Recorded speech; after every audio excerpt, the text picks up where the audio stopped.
One, is this on? Okay, there we go. Welcome everyone to our July 21st, 2026 Midvale City Council meeting. We're actually starting today at 6 p.m. with our redevelopment agency and Midvale City meeting. We have just a couple of items to get through there, and since we didn't have a workshop today, we thought we'd start with the redevelopment agency meeting. We should get through that pretty quickly, and then we'll proceed to our city council meeting. Just at the top of the meeting here, I wanted to let folks know who might be here for the rezone request at Ha Lalani. That is going to be renoticed and rescheduled for an upcoming meeting. So that, as you see on the agenda, has been pulled from the agenda today. There's a question. Right here. Is it both of them? No, so we will hear the one on Greenwood tonight, but the Ha Lalani is not going to be discussed here today. So with that, we will start with the Pledge of Allegiance. If you'll stand and repeat after me.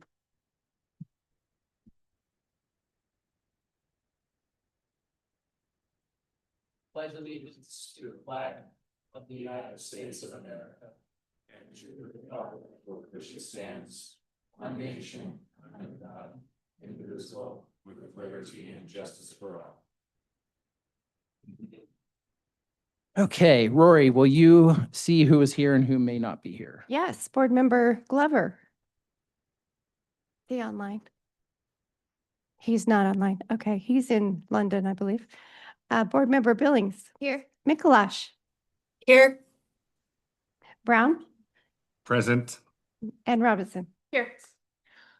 Okay, so we have 4 board members present. Are we expecting Board Member Glover? He got the Zoom link, so Okay, if he so can we'll just keep connect. our eye. Yeah. See if he shows up. Okay, well, we have 4 board members, so we have a quorum. We can proceed. First, we'll go with public comments. Is there anyone here who would wish to address the redevelopment agency at this time? Chief Mazarin, just to let everyone know, Chief wanted to say a few words. They have to get to a meeting at 7, so we offered this time for 3 minutes during public comments of the RDA. Chief. Perfect. And thank you so much for accommodating us. As I had said earlier, and I brought Chief Hoyle to you your last meeting to introduce him and tell you about some of the changes that are happening. And we've affectionately called it the World Tour. So we're going to go around and hit all the cities and visit the mayors and councils. But part of that, we also have a new chief, Wayne Dial, retired. So I can have Chief Lovato come up here.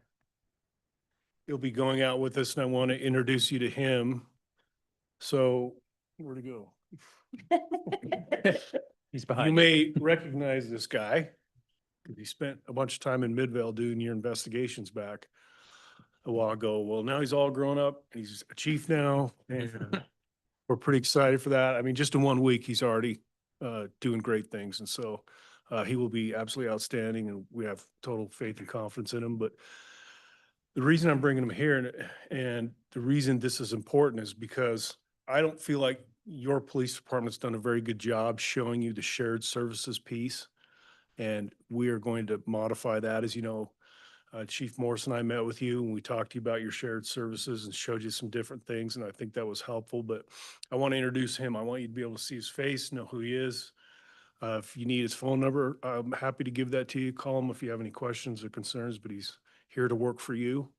And I want to make sure there's that personal connection so that you guys understand that, you know, you have Midvale as your precinct, but you have an entire large department with over, 300 people, not including your crossing guards. So you got a lot of resources out there. And I wanted him to maybe just say a couple things.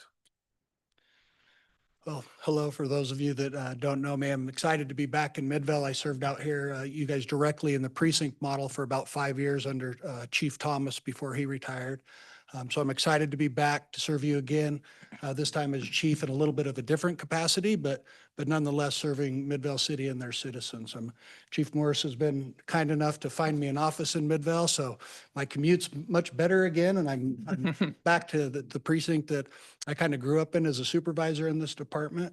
And I'm in charge of a division that specializes in individual fields that serves your community that a lot of communities don't have. Like our violent crimes unit, for instance, they're experts in their field. So we're excited to bring that to you. You guys have always had it, but we're going to be a little more visible and a little more out there where you can see us and get to know us a little bit better. So excited for the opportunity, and it's good to be back. Thank you, Chief Lovato. We're certainly excited to have you. I know it's no small feat to find office space here at City Hall or at the precinct, so that's good job, Chief Morse, but we're certainly thrilled that you're in the position. Glad to have you. Thank you. Any questions for us? Thanks for the accommodation, making time. Yep, for us. Appreciate it. absolutely. Thank you. Is there anyone else who wishes to give public comment? Come on up. Yep. I'm not sure if I should now or later. If this is about the Greenwood, should I comment now or wait until your does that make sense? What I'm Yeah, asking? so we'll have time for comments during the city council meeting. Yep. We, when we notice those, we have to notice at a specific time. So we can't do it before 7. So I'm just asking. But the meeting will be very exciting and you'll be happy that. you're Yes. still- Stay tuned. Okay, moving on then, if there is no one else who would like to address the redevelopment agency at this time, we'll move on to the consent agenda. We have one item to consider today, and that consider the minutes of July 7th, 2026. Is there a motion to approve those minutes? Mayor, I moved to approve the consent agenda. Second? Okay, we have a motion and a second. Rory, will you call the yeas and nays? Yes, Board Member Brown, Yes. Mikuláš, Yes. Billings. Yes. And Robinson. Yes. Okay, that passes unanimously. We'll move on. We have one action item tonight. One that I'm very excited about, and I think everyone up here will be as well.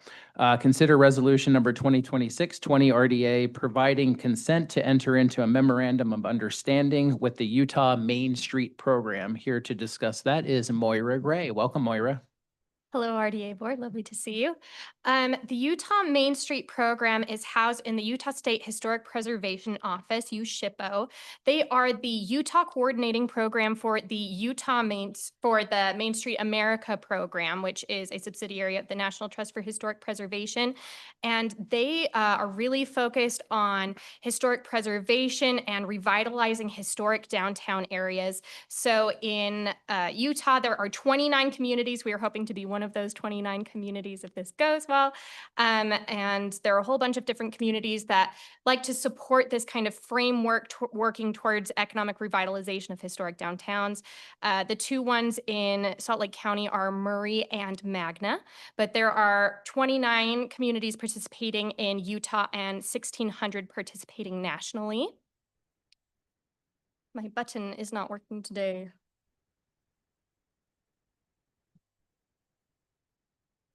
Perfect. Awesome. So the Main Street approach has kind of a four-pronged approach that focuses on economic vitality, design, promotion, and organization. And a lot of this is kind of building on stuff that we've already been doing as a Main Street, but trying to do some more capacity building, community engagement, and really utilizing this four-prong approach. This memorandum of understanding is to accept us as a Tier 1 promising community. There are 3 different tiers, so we're at the bottom of that process. Each tier has different levels of what you're supposed to be doing within the program, different guidelines. The stuff for Tier 1, we're learning the Main Street approach. We're demonstrating our historic preservation ethic. We're doing community engagement. And then we're also reporting back how things are going, how many jobs have been created, stuff like that. And resources we get from Main Street as participating as a Tier 1 community is we get a strategic plan work group. We get this wonderful network of other communities that are going through the exact same processes that we are. We have an Ask an Architect webinar, which is really cool. They have an architect on staff that staff and business and developer members of the community can go and ask questions, which is amazing. We get to work with the Utah Main Street staff, which are lovely. And then some details about this memorandum of understanding. There are no funds or costs associated with this MOU, so it's kind of lovely because we get all these lovely resources and we just say, yes, we'd love to work with you. This MOU would expire on June 30th, 2027, at which point we can renew or sign a new MOU, and then after 3 years, we would need to reapply. And we also have our lovely Chelsea from the Utah Main Street program here, if she'd like to say a little bit about the program as well. Thank you, Moira, and welcome, Chelsea. Will you just say your name for the record? Yes, my name is Chelsea Gauthier, and I am the Utah Main Street Program Manager. As Moira mentioned earlier, we're housed within the State Historic Preservation Office, but we're under the Department of Cultural and Community Engagement. So we're really looking at our downtown areas through a preservation-based lens, but how we're activating this space as a service area, how we're bringing in all of the stakeholders within the downtown. You heard a little bit of our tiered structure. We know you guys have been doing a lot in Midvale, and we want to assure you that we meet you where you're at. You can go through the tiered process quicker if you have an organizational structure and a plan, and we will help you get to where you want to go. It's also a great opportunity for you to have national spotlights on the work that you're doing with Main Street America as well. And I'm happy to answer any questions if you have any. Any questions from board members? We appreciate all you do, and we're looking forward to working with you if the recommended motion that has magically appeared on the screen passes here today. There's no other questions or comments from council. There's a motion for you to consider. Mayor, I move that we suspend the rules and pass resolution number 2026-20 RDA, providing consent to enter into a memorandum of understanding with the Utah Main Street Program. Second. Okay, we have a motion and a second. Rory, will you call the yeas and nays? Yes, Board Member Mikolash, Yes. Yes. Billings, Yes. Robinson, Aye. and Brown. Yes. Okay, that passes unanimously. Thank you. We're looking forward to working with you. Thank you. Moving on, we have one discussion item, and I'm also very excited about this one too. So hopefully you are as well. Discussion regarding entering into a 5-year contract with Craft Lake City to produce the annual Letter West Conference. And here to discuss that again is Moira. Hello again. Oh, We're not doing that yet.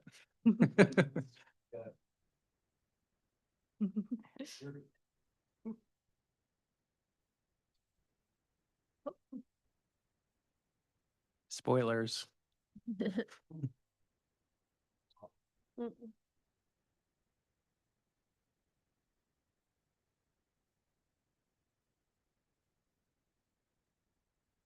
I can get started talking about it if everybody's okay not looking at the slides.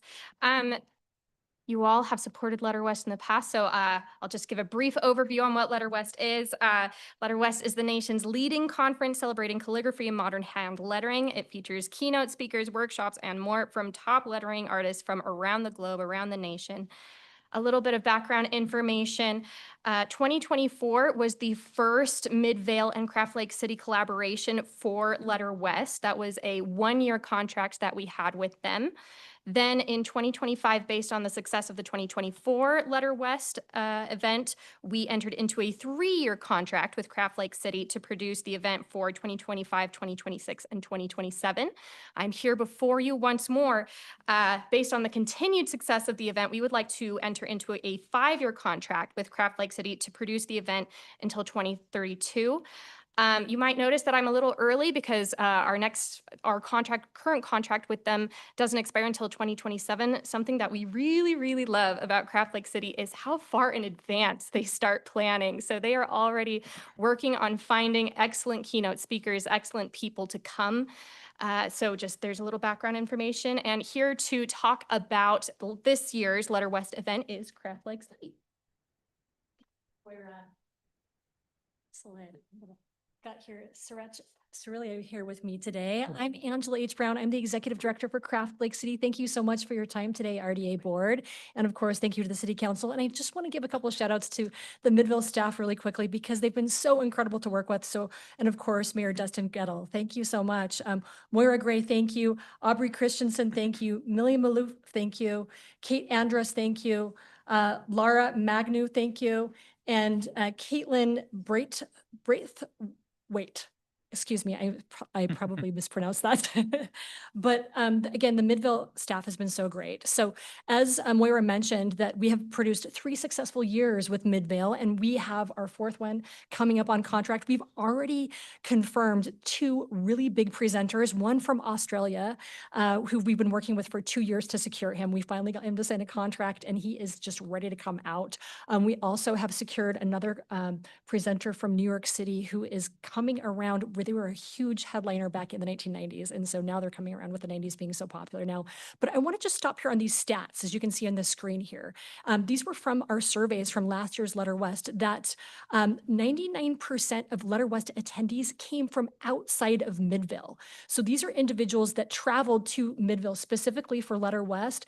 And that is one of the big benefits that we provide with this creative conference, is essentially putting Midvale City on the map and letting them, because once they come here and experience what you all have to offer, they want to come back and return again. It's the local businesses, it's the architecture, it's the Main Street, and it's really the community. Also 30% from outside of Utah. We partnered with 13 local businesses here in Midvale City, and that number just keeps going up and up. And that is something that we're dedicated to doing, is promoting and partnering with more Midvale on Main Street, of course, local businesses, but broader Midvale as well. Now, one thing that was brand new for last year, that when we first inked the partnership with you all 3 years ago, was at that time the staff really wanted a night market. And we said, yes, we will bring you a night market, but we want a couple of years to grow the event. So the very first year was 1 day. Then the second year was 2 days. Last year was 2 days, and we added in the night market. We were able to solidify a new partnership with the church down there by the Maverick.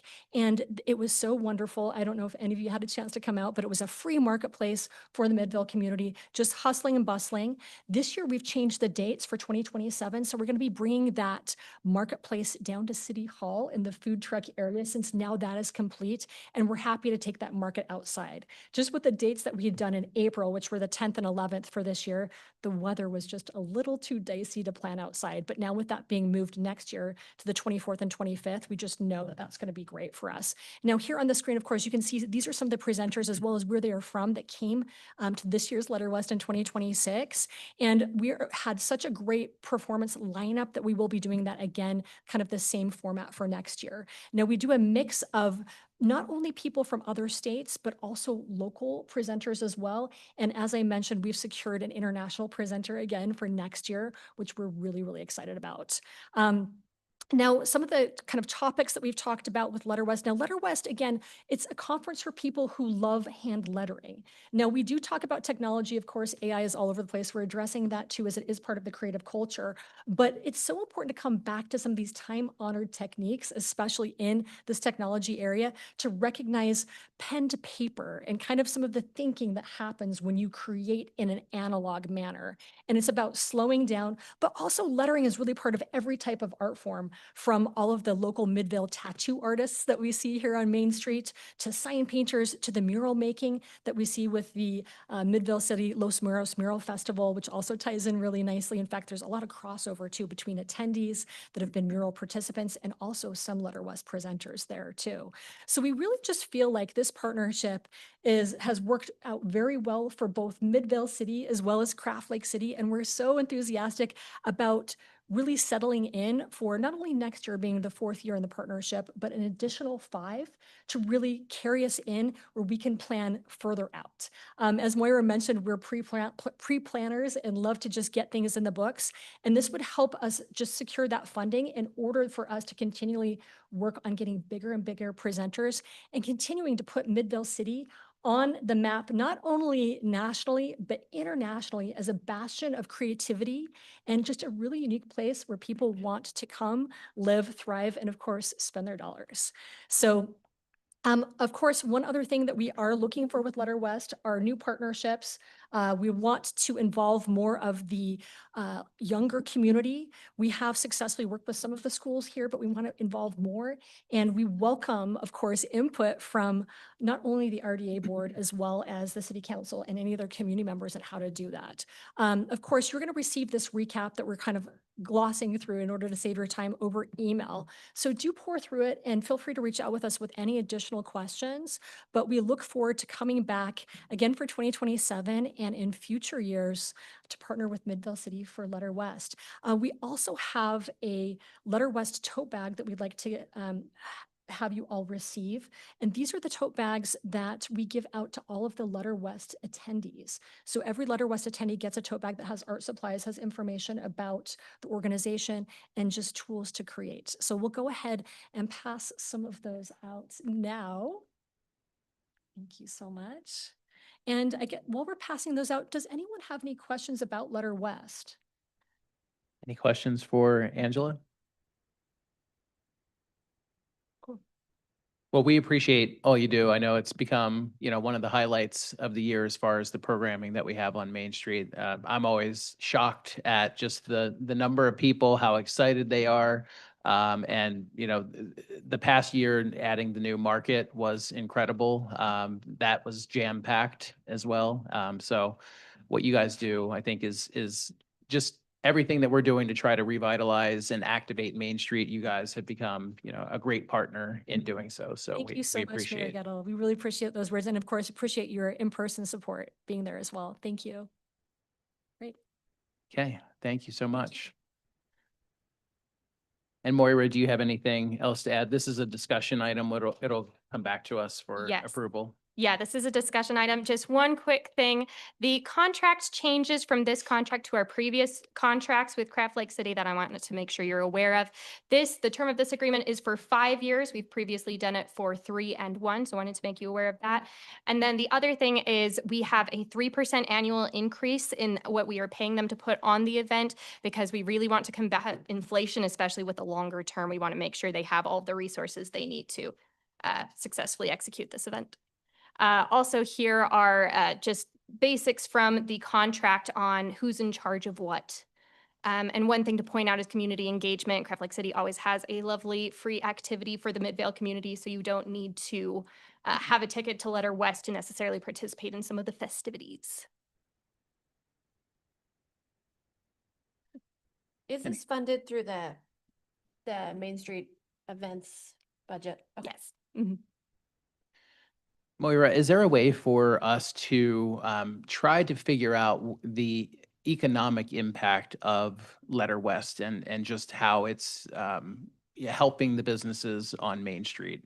Absolutely. That is actually a really good suggestion because we've heard anecdotally, of course, in our Business Alliance meetings that yes, this does help. Having boots on the ground on Main Street is, of course, very helpful for sales and even for referrals for some of the tattoo shops. That it does work, it is working, but I think you're right that getting some data behind that could probably be very helpful in the That'd be future. awesome. Yeah, thank you. Any other questions, comments from the board? Okay, thank you. Thank you. We look forward to this coming back in our next RDA meeting. Okay, that we do not have a closed session for the RDA, so I'll look for a motion to adjourn RDA and go into our city council meeting. Motion to adjourn? And move into city council? Second. Second. Okay, we have a motion and a second. All those in favor of adjournment, say aye. Yes. Are there any opposed? Okay, we are adjourned from the RDA meeting. To wait till 6:30. And we have a recess. Okay, this is one of those things. Let me just confer 1 second. Okay. This is one of those things we tried to extend as long as we could to get to 6:30. But because we've noticed the city council meeting to start at 6:30, we kind of all have to awkwardly sit here for the next 6 minutes. So there is time to go to Blacksmith Ice Cream if you all want to. But we will reconvene city council meeting at 6:30. Yeah.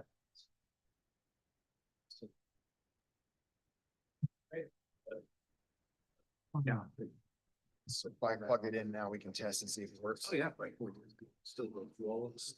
Just to make sure we're good when the time comes.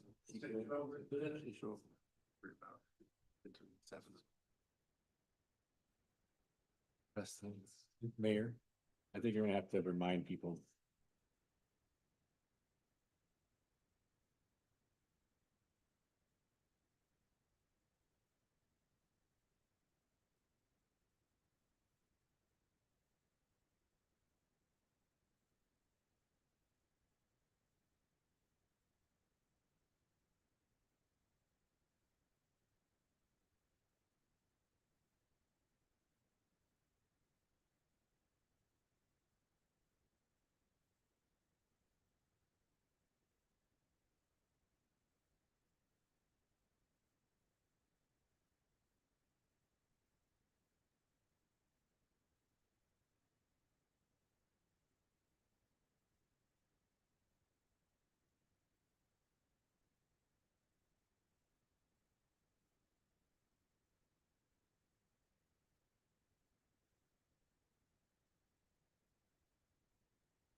2-minute warning.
Okay, welcome everyone. It is now 6:30 on the dot, so we can proceed with our city council meeting, July 21st, 2026. For those who weren't here, we had an RDA meeting, redevelopment agency meeting, from 6 to 6:30. We did already do the Pledge of Allegiance. I've confirmed that there's no desire to do a second Pledge of Allegiance. So we are going to go straight to roll call and see who's here. Okay, Councilmember Robinson, Here. Mikalash, Here. Brown, Here. and Billings. Here. Councilmember Glover's excused. Okay, that's 4 of us. We have a quorum. We can proceed. First item on the agenda today is an update from the Unified Fire Authority, and here to give that report, as always, is Chief Kay. Welcome, Chief. I know it's been a busy 10 days or so for firefighters. Definitely has been. Thanks, Mayor and Council, for the opportunity to report out this evening. Got a couple of things that I want to talk to before we get to the quarterly report. The first one is related to the fireworks ban. I just wanted to say thank you to Midvale City for choosing to opt in to the fireworks ban.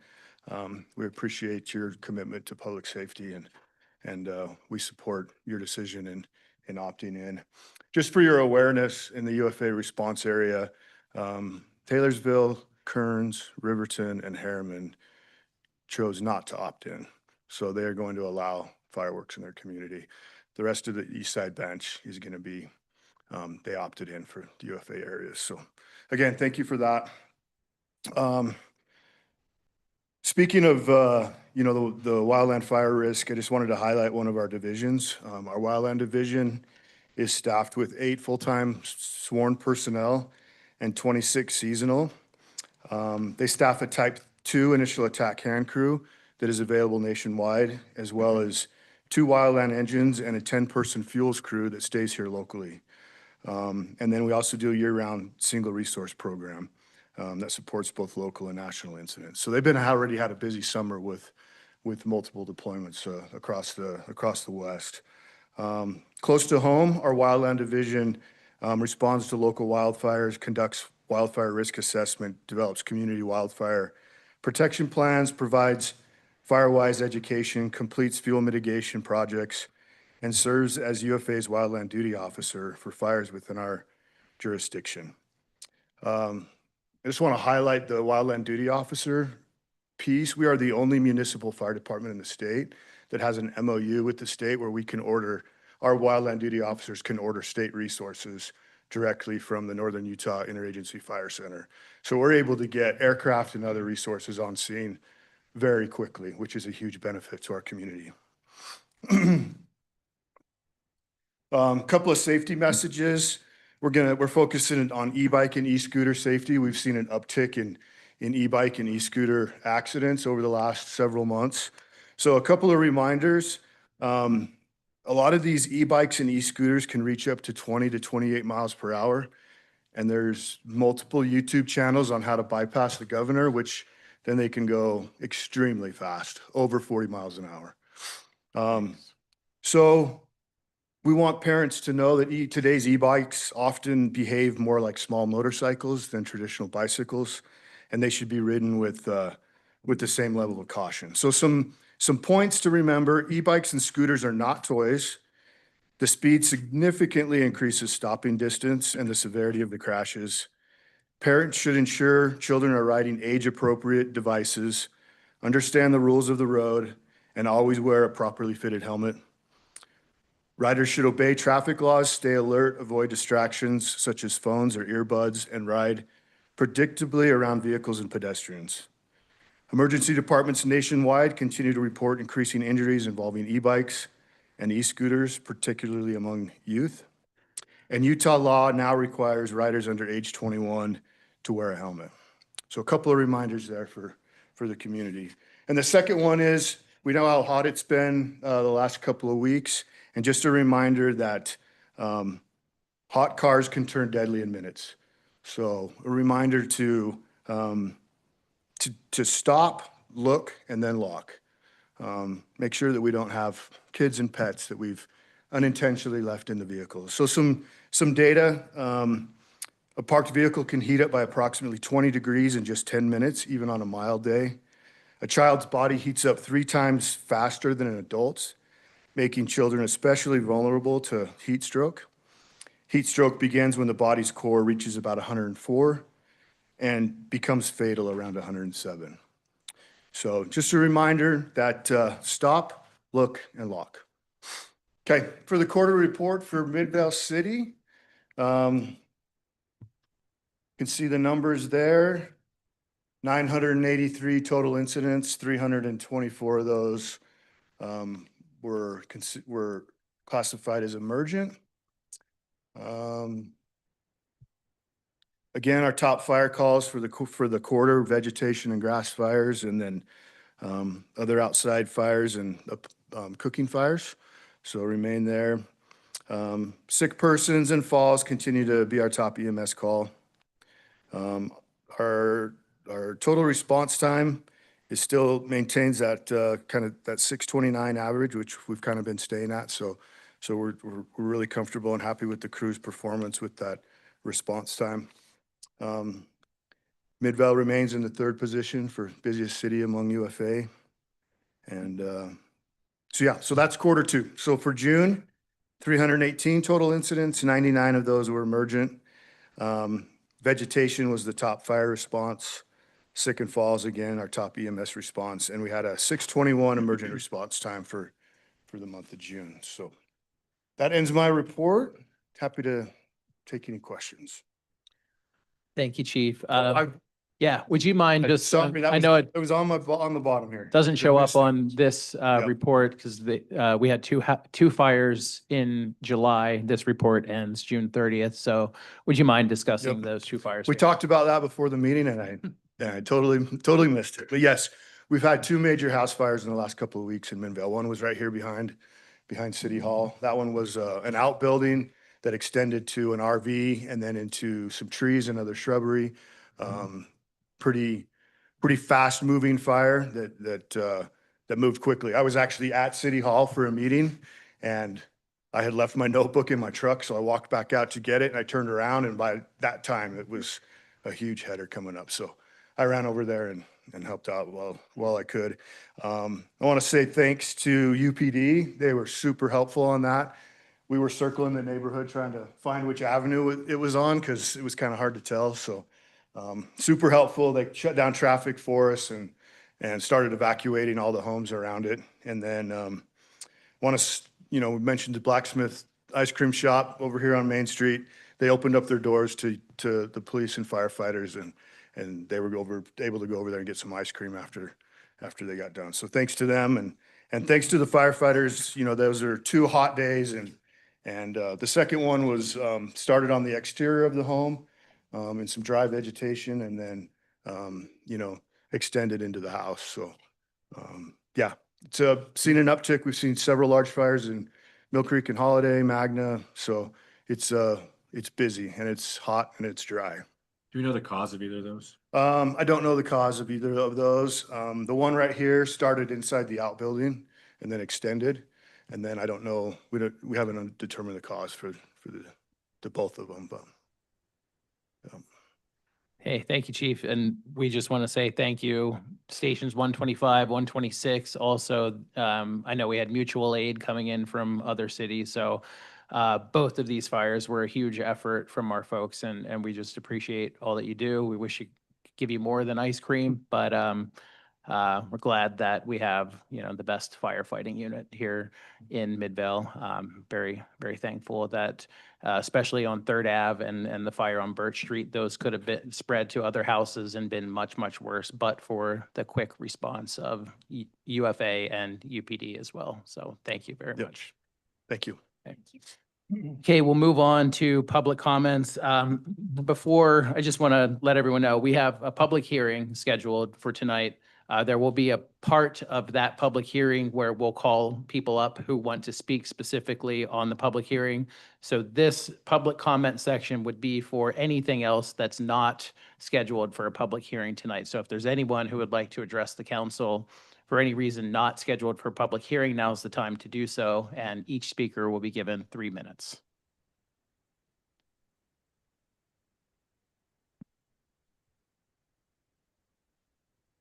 And if you'll just state your name for the record. My name is Diane Bjornson, and I live at 594 East, 7500 South, which is east of State Street.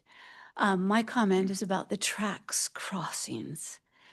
The tracks crossing arms come down, and they are down for so long. And I just want to register a complaint, and I think that something should be done, because when both trains have already passed and you still have to wait there for another 10 minutes while the one that's going south has to unload and load up and take off again, I think that that's horrendous. Yesterday, I was in the line for 10 minutes and the train hadn't moved. I ended up having to turn around and go south to 80th so that I could get across when I was going to the east. And I've seen it happen several times. So I just want, I know that you probably don't have anything to do with that, but if you could maybe support us in complaining about that once the train goes past, it should be opened again so that the traffic can go through, so that it doesn't back up from the track station to State Street or from the track station clear down to Main Street. So that was my comment. Okay. Thank you, Diane. We appreciate that. And we can certainly reach out to our partners at UTA and see if there's maybe a signaling issue there. Is there anyone else who would like to give public comment again on an item that's not set for a public hearing tonight? Thought you might have something to say, Lorraine. Just state your name for the record. Lorraine Butler on 7500. I was witness to one of that fires, and I appreciate the fire department. All 7 fire trucks that were there, the command center, they did a wonderful job, and they contained it just to that house. And there's a lot of really, really close properties with a lot of really bad tinder dry grass. So I was grateful for them. I want to express my gratitude because it didn't happen at my house. It's right across the street from me.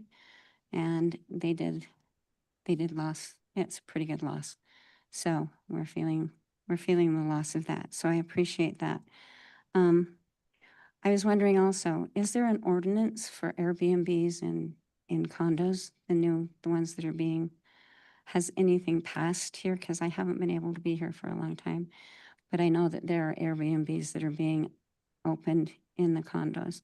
So I was just like to address that and wondering about it, because parking's bad enough as it is. Airbnbs don't make even any much fun. Also, there's banners hanging on State Street all the time saying the first full week of August for harvest days. I want to know why we're false advertising. And it's been that way for 2 or 3 years. I didn't realize it was going to be at the end of July. Harvest days has always been the first full week of August. And so when it's changed, I haven't been able to adjust myself to that. July has 2 holidays.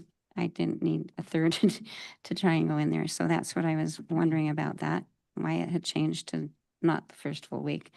And if all the banners are going to say the first full week, maybe they ought to not be up there because I know they read them. I read them when I go down State Street. And is baseball banned in Midvale? I know. I like the faces. Tell me where there's more other than up in 7th East. I know all the baseball fields have been taken away. Is that true? There's a pretty big baseball field at Bingham Junction Park, right behind Topgolf. That's the Okay. one I can think of off the top of my head. But yeah, you're right. Multiple, And the other one up on multiple fields at 7th East. Yeah, The high school obviously has. but the ball high school field, yeah. can't take, they don't take Yeah. Little League or anything like that. So I just know that this was a great place to come and watch baseball when my kids were little, when they were growing up and their cousins played. And school took one, this took another. I know someone else is going to take another one. So if we could get some other than the one back there, because nobody up east knows about them. Okay? Thanks. It's nice to see you. Okay, good to see you. It's been a while. Is there anyone else who would like to give public comment? Davey? State your name for the record, though I just did for you. I am Davey Bird. I'm the manager at the Tyler Library here in Midvale. And I just wanted to let you guys know we're excited about Harvest Days next week, even if it might not be the first full week of August. But we wanted to invite everybody to the library night, which is on Thursday night of that week, so July 30th, from 5 to 8. And we will be having mini train rides again. We're going to have a magic show. We're going to have a open time for people to share stories. We're trying to do potentially a storytelling festival here in Midvale, and this will be kind of like a test run of that. So if you want to come tell jokes and stories, Mayor.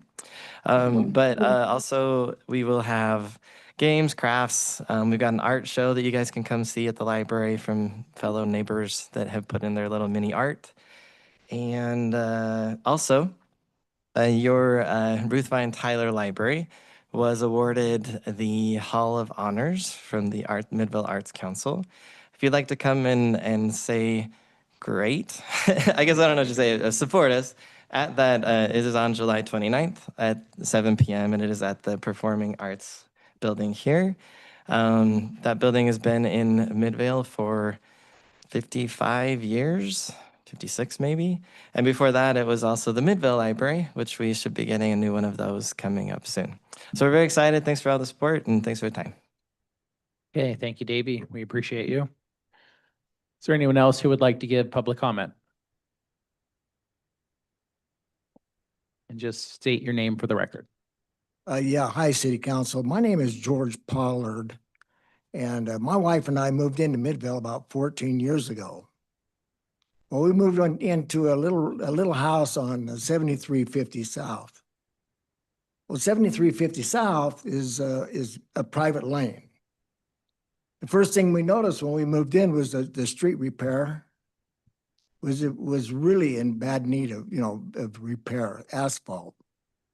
So we thought, well, we got to do something about that. Let's call the city council, see if we can get the city council to come out, take a look at it, and perhaps they would take into consideration of, giving our road a new pavement. Well, of course, we got told the same thing that everybody else is told. It's a private lane, and we're responsible for our own repairs. Then I looked at my bill. I noticed that we have been paying for a light on our street. That's $5 a month. It's not much. Nevertheless, it's $5 a month. And we lived in there for 14 years. You add that up, that's quite a bit of money we're paying for a light that isn't there. We were told that they were going to put a light on the street. They never did, and they never have. So we'd like to see a light put on our street, or at least 2 of them, as we were told that they would do, but they have never done. Next, we'd like to have the city council reconsider perhaps coming down the lane and looking at it and maybe give us a break or find some grace, maybe a little bit of mercy will go along with it too, to give us, a new asphalt road. It's only 600 feet. Either that, or maybe the city council might consider us as we make the repairs ourselves to give us a reimbursement for the repairs that we have to make ourselves to keep that road, from somebody breaking their neck or having an accident on the road. So those are my two concerns that I want to bring before the city council today. First, a light that we were told was going to go up, but it never has. I wanted the city council to reconsider, maybe give us a little grace on putting a new asphalt road, of which was really needed. And everybody that I know that moves into that neighborhood has the same gripe, has the same complaint. What are we going to do about the road? Well, I just say, you got to call the city council and find out for yourself. And when they do it, they're pretty it's disheartening to hear what they have to say. So these are the two things I'd like the city council to consider. Thank you. Okay. Thank you, George. We appreciate your comments. Is there anyone else who would like to give public comment? Step right up. It's addictive. Once a couple people do it, then. I'm sorry, I'm actually coming up because George is my neighbor. And just to give some context to the road, sorry, I'm Savannah Rodriguez and I live on the same road as George. To give some context, we have about 6 homes on this road, but it was, I don't know the history fully, but it was likely developed, I believe, in the early 2000s from a large farm plot into several parcel pieces of land that were a part of an HOA, which has since dissolved. I've just moved in and I also wondered why the road was in such a state of disrepair. And also there is no way for we can't put our trash cans out. We have to take it clear down to the main road, which as you can imagine on an asphalt road that has multiple potholes is a challenge. So my question is actually, if not you, who do I go to petition a change? Because I know that those kinds of things are not necessarily something that on this level of city council you will handle, but if you could direct me to who I need to go to make that sort of change happen, I'd love to be a part of that and help and work with George, because I know sometimes you guys have a lot going on and a single street might not be the highest priority for you guys, but for us, it is the highest priority. So what can I do? Does that make sense? Yeah, no, I think that makes perfect sense. And, it's difficult for us when it's a private street. So, on the surface, it sounds like, yeah, why doesn't Midvale City just do that? Totally. But we don't have the right to do that. Can I ask who owns it? well, How that's- does that work? Yeah, and Well, that was my question for Garrett that we should look into is it's weird that the HOA dissolved without a plan, right? So I don't even know if that's necessarily legal, right? I think because then who's responsible for that, right? And so I think step one is to find out if that's even something that's permitted, right? And then you guys might have to, regardless of what happens, form an HOA to maintain your property. Okay. Regardless of the road situation, right? Because No, I understand what you're saying. Yeah. So I think step one is in our city, do we allow that? A private road that is unowned? Because technically that's who the owner would be, the HOA that has since dissolved. And then, what's unfortunate is for years they should have been collecting so that when the road was coming, so to put that kind of on the city is not necessarily, all HOAs would just disband. And then come to us and say, hey. Totally. No, and I just moved in 6 months ago. So I'm also like you, I'm like, I don't really know what to do. And that's why I came and I was like, who do I go to or what do I do? I'd love to have the tools and resources. So if I need to email you, and is there someone I should email? You could email me. I was going to suggest we have members of our planning staff here tonight. So it might be that someone could talk to you out in the lobby. I know you might be here for the Oh, that's great. I'll wait. public and hearing with someone. as well. Sounds good. But yeah, we would love to give you contact information. It's something we can look into and trying to figure out a solution. I appreciate it. Thank you. Thank you. Is there anyone else who would like to give public comment? Scanning the room, I don't see anyone motioning to come up, so we will move on from public comments. And again, there will be time to speak about the public hearings if you're here to speak about that. So we will start with council reports. As we always do, we'll start in District 1 with Council Member Bonnie Billings. Nothing today, Mayor. Thank you. Okay, thank you. District 2, Council Member Paul Glover is in London, England, I believe at this point. Oh, he's on. I Mayor? see. He's Mayor, joined. can you hear me? Yes, we can hear you, Paul. Welcome from England, huh? Yes, it's what about 2 o'clock in the morning here almost, Well, we and appreciate you being here. we are sailing out of Southampton, England, and going to Cornish, England. So somewhere in the sea between us. Took me a few minutes to try to get this connection working, but it finally worked. It's good to be here. Comments from me. I just like to thank the miracle that the county passed, the committee passed the bond, or not the bond, but the amount of money for us to get our rec center. I've been working on this for longer than I'm alive, I think. And I was getting very discouraged, but I am very happy now. So thank you. That was great, Mayor. Good job. Just hello from jolly old England. Well, we appreciate the dedication it takes to wake up at 2 a.m. if you were asleep. Maybe you've been partying this whole time. But No, I went to sleep.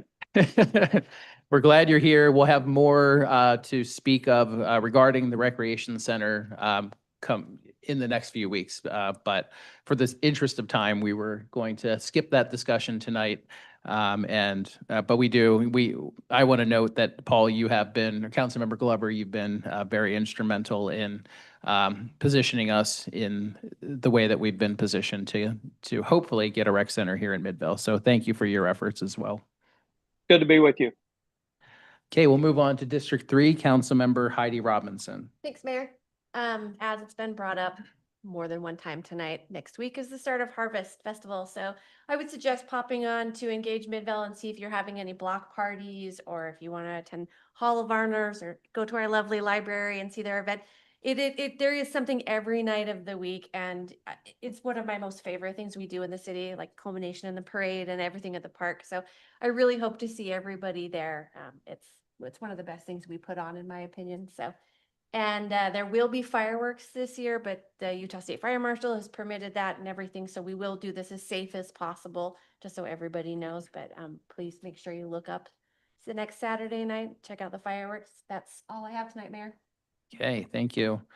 I'll move on to District 4, Councilmember Bryant Brown. Thanks, Mayor. I only have a couple of things. First, I want to very much echo the complaint about the tracks. I've brought that up at City Council several times because I live right behind that one.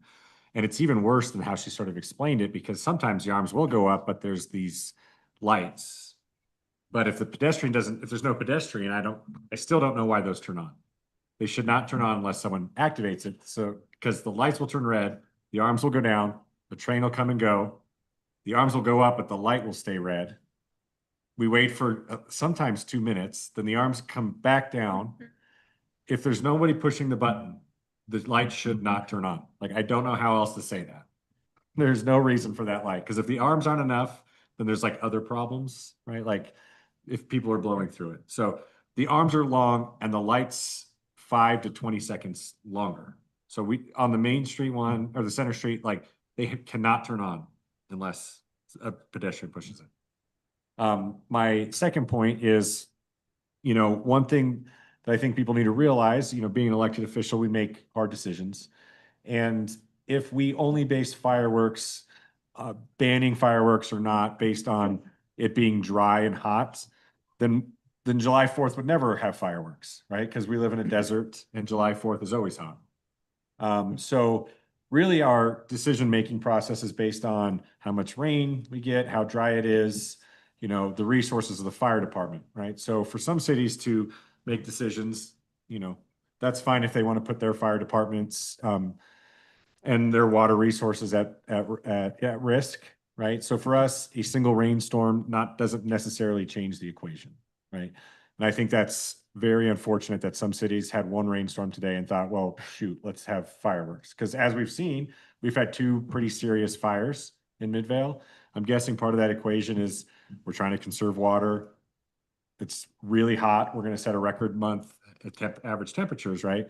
And so unfortunately, we kind of are continuing trying to be good stewards of Midvale, right? So it's not a simple, oh, it rained today, where things are great, right? So I'm sorry, I love the fireworks. I could show you tons of photos of my kids and me spending a small fortune on fireworks every year. They're sad. We're sad, but I'm glad that we're still doing it as a city. And, hopefully next year, hopefully we have a great winter and we don't have to have this conversation again. That's all. Okay, thank you. Moving on to District 5, Councilmember Denise Mikalash joining us from Cleveland, Ohio. Is that where you are tonight? Jolly Cleveland. If Paul is jolly, mine is jolly Cleveland too. No, thank you, Mayor. I just want to reiterate a big thank you to UFA for the response time to the homes that we've been speaking about that were burnt down. And my heart goes out to the residents and having to deal with that. And also their guidance and support on the fireworks ban. As Councilman Brown said, it's a heavy decision, but I think it's for the long term. Also want to say, hope to see you all next week at Harvest Days. So many activities, so many ways to get engaged, and we will all be there and would love to engage with you. So thank you. Okay, thank you, Councilmember. Safe travels home to you and Councilmember Glover. Moving on to Mayor's report, I'll be as brief as humanly possible, mostly because the things I have on my list have already been discussed by a council member, so there's no need to reiterate. One thing I will say, just to give some clarification about the fireworks ban, Chief K mentioned that we have opted into a citywide fireworks ban for Pioneer Day. It's not a decision that we arrived at lightly. We do understand that people enjoy having fireworks as part of their July 4th and Pioneer Day holidays. But the indication from around the state and with the state forester, which is a position, I'll be honest, didn't know existed until the July 4th holiday. Seems like a really cool job title, but the state forester has told us that here in Salt Lake County, we are under a very severe fire risk. We can go outside and feel the temperatures outside. Just does not seem like an appropriate time to allow for fireworks discharge in residential neighborhoods. So we did submit our paperwork today to the state forester's office to get the final approval to ban fireworks citywide for this Pioneer Day.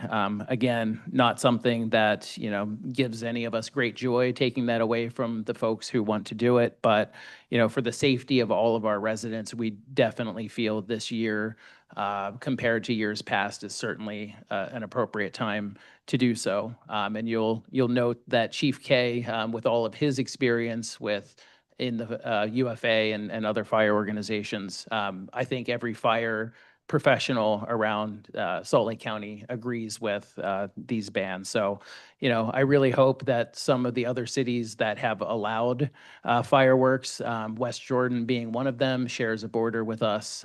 Just hope that everyone is very, very safe in discharging fireworks in those communities, because fires do not stop at municipal borders. They can spread, and we're certainly not wanting any of that to happen. So if there's anyone listening from West Jordan or any surrounding cities to Midvale, please be very responsible.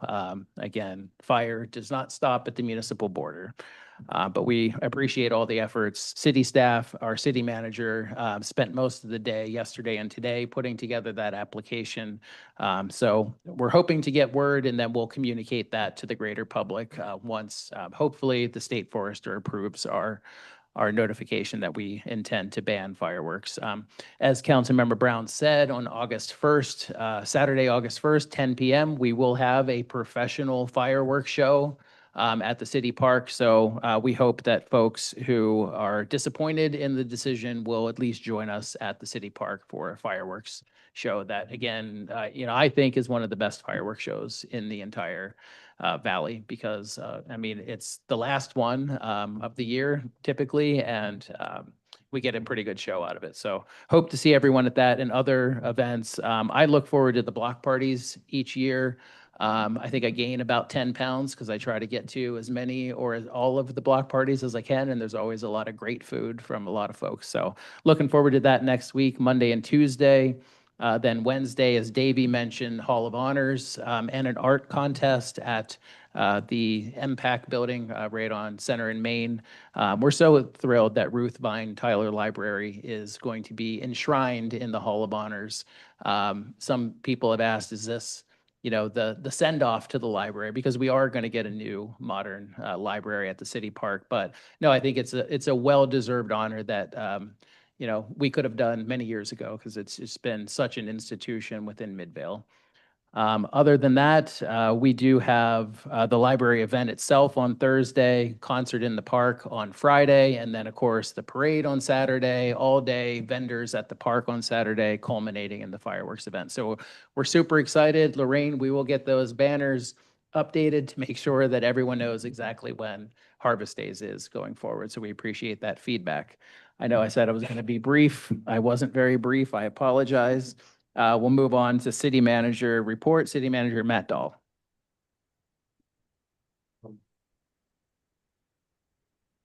Let's see. Okay, so I wasn't going to go over anything, but we had a lot of good comments, so I was just going to go over some of the things that were mentioned. Thank you. While I know you have mentioned that before, I feel like we had followed up, but I'm not sure if they just never moved forward with the crossing arm light issue, or if it like reset back into that pattern, or what that is. So I'll follow back up with. And I appreciate, I know it's not us, but for the people that live there, it is so annoying. Yeah, I understood. And so our city engineer is one who deals with traffic issues like that, and I'll have him reach out to UTA, and it may be UTA and the county working together on that, but and see if we can get that addressed. And so I appreciate that getting brought back up, and we need to work on making sure we get a good fix on that. I appreciate the clarity that Lorraine brought up on the issue with regards to the banners. The Harvest Days Festival is, since 2019, has been on the first Saturday of August. And so I think, you know, we made that. In a lot of years, there are more days of August in the week that led up to it. And I get that when it's on the first, when it is on the first day of August, that can be confusing. But just for the record, everyone, when you are putting on your schedule, first Saturday of August is going to be Harvest Days, the festival itself. Short-term rental policy, I do appreciate that getting brought up. It is a big issue, and Councilmember Robinson has been on us, and we need to work on getting that policy finalized. And I appreciate the reminder, and apologize that we have not got that across the finish line for you, Councilmember Robinson. Next thing is, I was just going through and looking at the baseball fields. I know many of you might not realize that, well, as I look at this group, actually, most of you realize that this used to be where the baseball field was before this facility was built. At the time we built this one, we did build another, or around the time we built this, we built another field over in Bingham Junction Park. And there are the facilities at Union Park. There's also a couple of baseball fields over at Copperview Recreation Center. And so I know we do have some more of those facilities here. There's definitely a lot of recreation facilities that we're trying to get put into place. But we haven't heard a lot of demand for baseball fields, but I appreciate you bringing that up as a consideration for us. The next thing is just, we kind of hit on the private roads.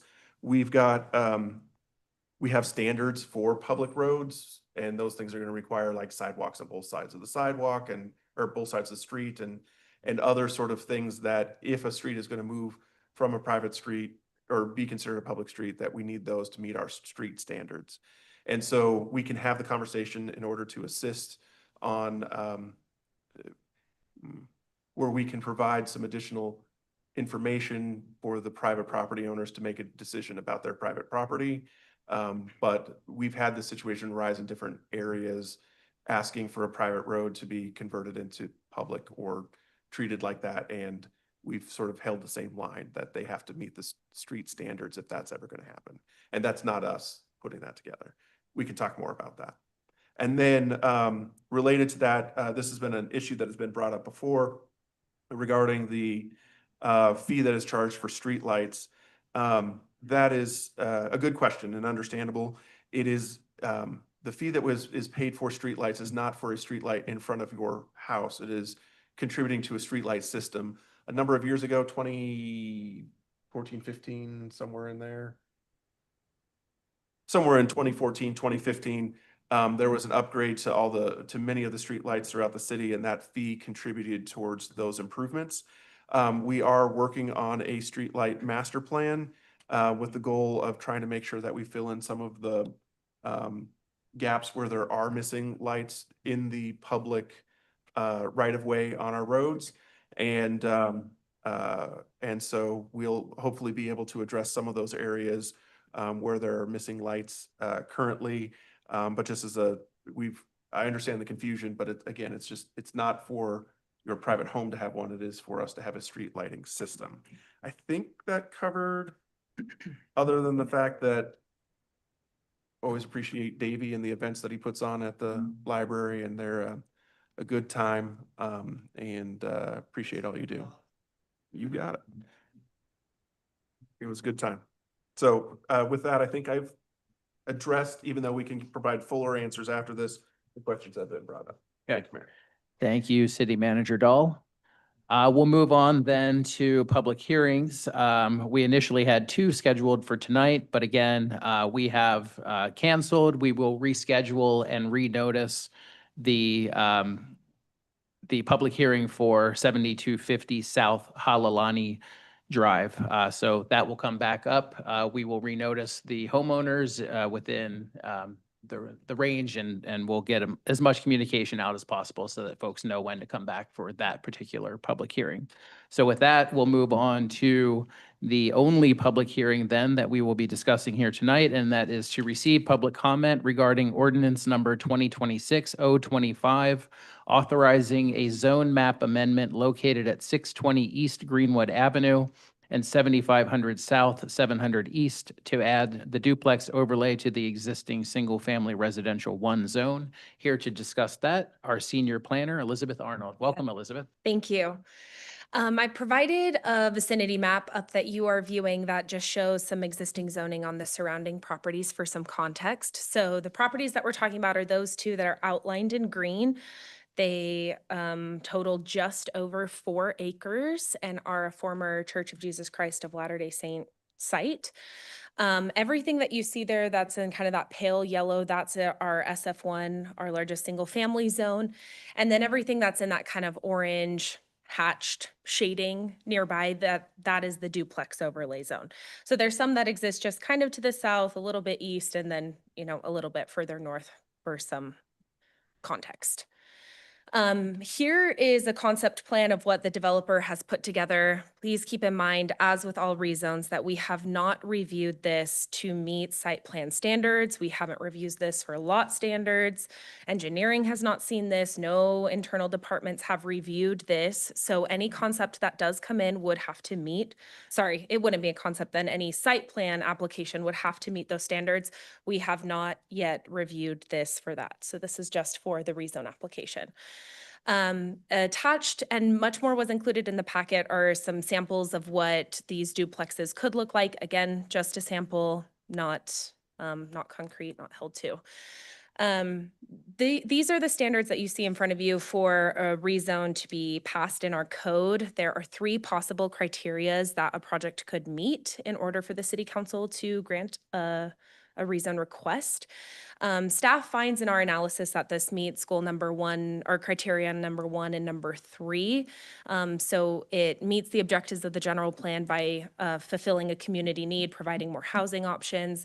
And then for number 3, a former church site that's no longer being used, you see that as an opportunity for redevelopment. So I've included a motion for approval. As you know, with rezones, you can find and make a motion for whatever to table to deny. Those are always welcome to you. It was helpful for us at the Planning Commission to leave this slide up for public comment, so I will leave it here. We did receive tons of public comment at the Planning Commission level, and I'm seeing some familiar faces tonight, so I'm sure we'll have a great discussion. I included just a brief kind of summary of that meeting in your packet. I will not make an attempt to include everything. But hopefully you're able to watch the meeting if you got a chance to, and the Planning Commission did recommend approval on this. That's all I have for you unless you have questions for me. And the applicant is here and does have some materials to provide. Okay, thank you, Thank you. Elizabeth. Let's hear from the applicant.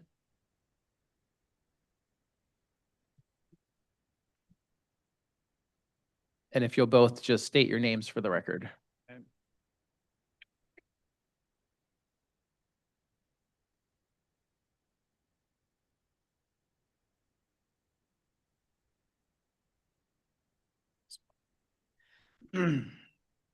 Thank you, Paul. He's wears a lot of different hats and he tries to keep me on track here with our IT and different things like that.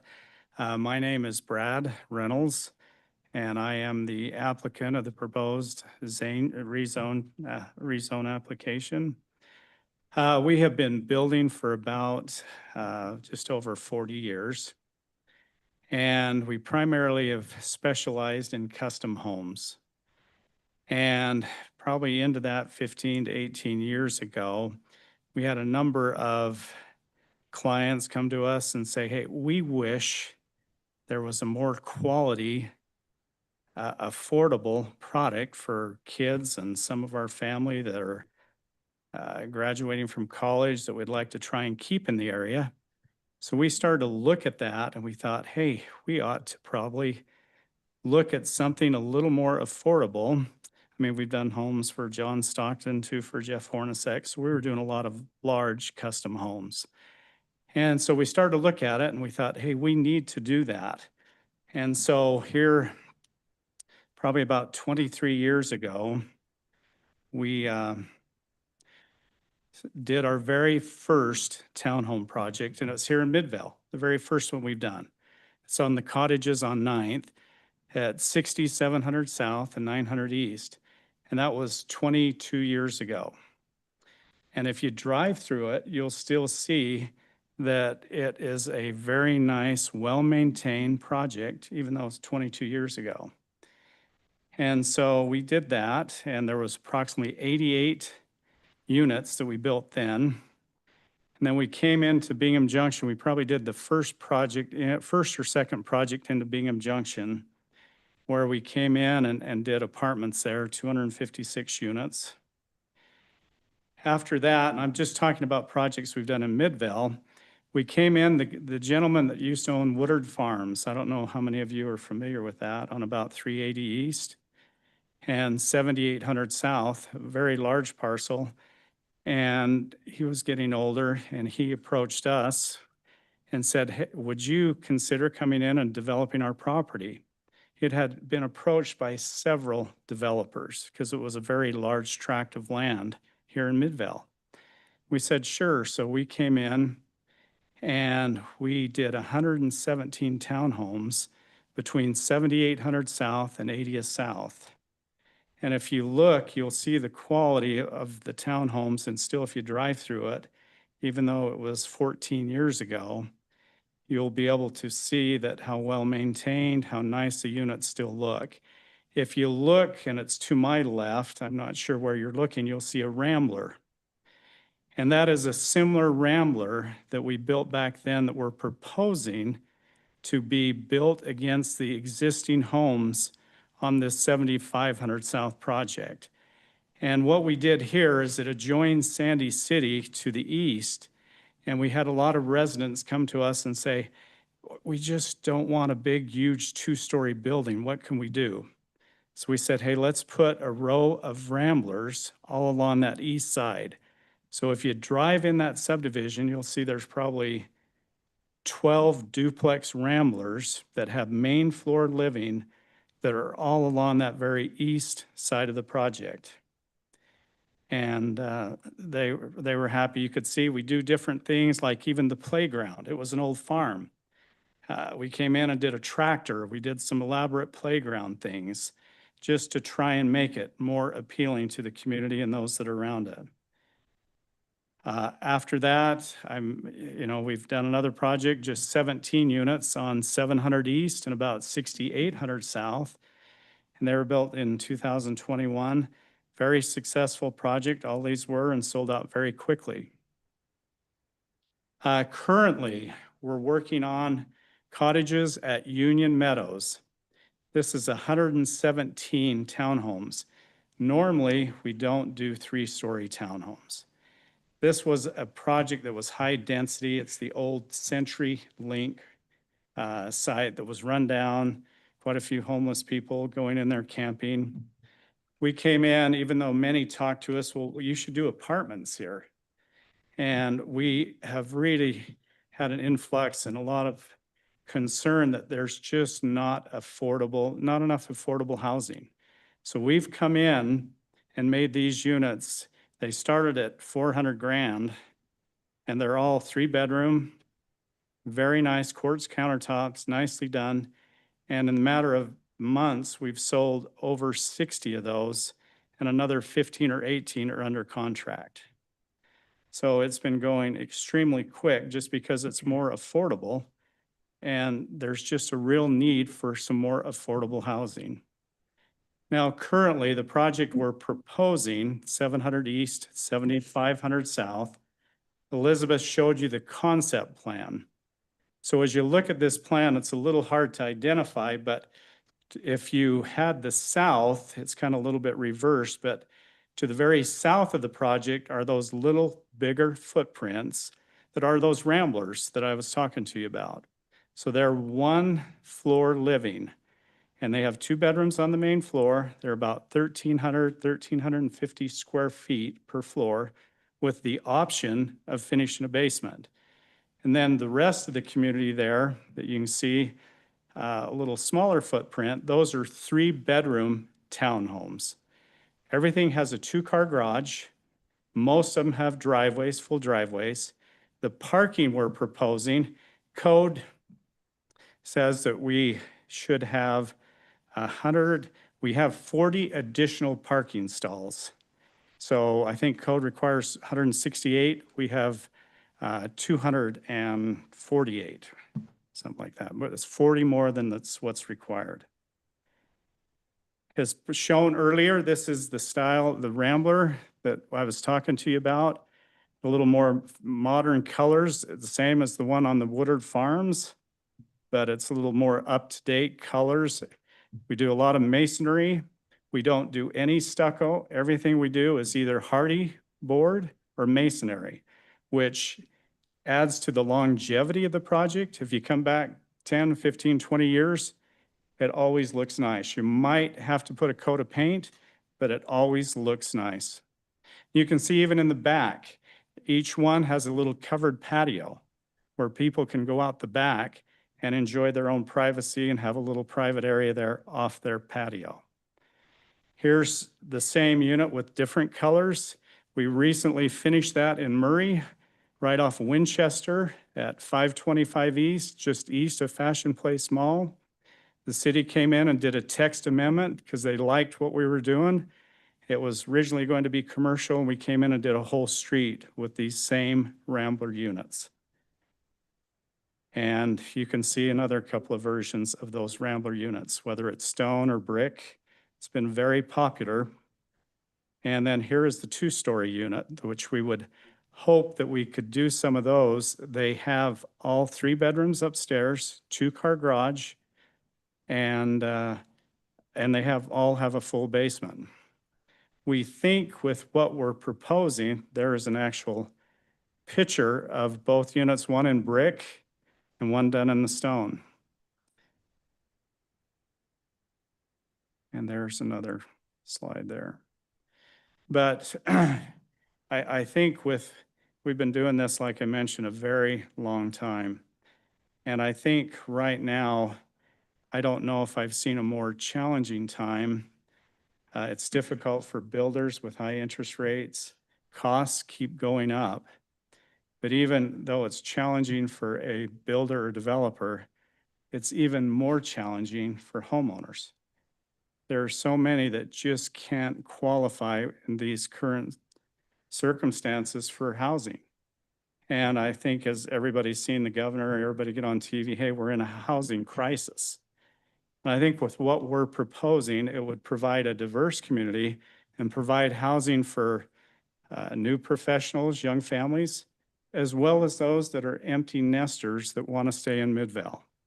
So we really feel this would be a big plus for the community, and the quality that we put into it. If you look at the detail of the vents, the hardy siding, the masonry, courts inside, all two-tone paint, all on the main floor. They're all hardwood floors. We try to go out of our way to put the quality that will last forever on these units. We also, I know there was some concern on traffic. We have 2 traffic engineers here. If you have questions for them, they're with Hales Engineering. And so later, if you have questions, they'd be happy to come up and address those. Any questions I can answer? Any questions from council for Brad? Not seeing any. We appreciate you being here, and we appreciate that the history of the projects you've done here in Midvale. Thanks for your time. Thank you, Brad. Okay, this is, as we know, scheduled for a public hearing. Is there a motion from the council to open this to public comment? Mayor, I move we open this to public comment. Second? Okay, we have a motion and a second. All those in favor of opening public comment, say aye. Yes. Aye. Are there any opposed? Okay, so before we get started, we are in a public comment now. I just want to let everyone know, like our public comments earlier, you'll be given 3 minutes each speaker. Feel free to come up. We'll have a 3-minute timer. You'll be able to see it right behind my head. Hopefully my head won't be in the way. I know from watching the Planning Commission meeting, I know these are issues that can spark some emotions within folks, but I know those comments at Planning Commission were very respectful. There were definitely some high emotions, but we just want to, not that we think that's going to be a problem, but just let everyone know we expect comments to be as respectful as possible. And we know that that is what will happen, but just wanted to put that out there. So if there's any of you who would like to give public comment, please do so.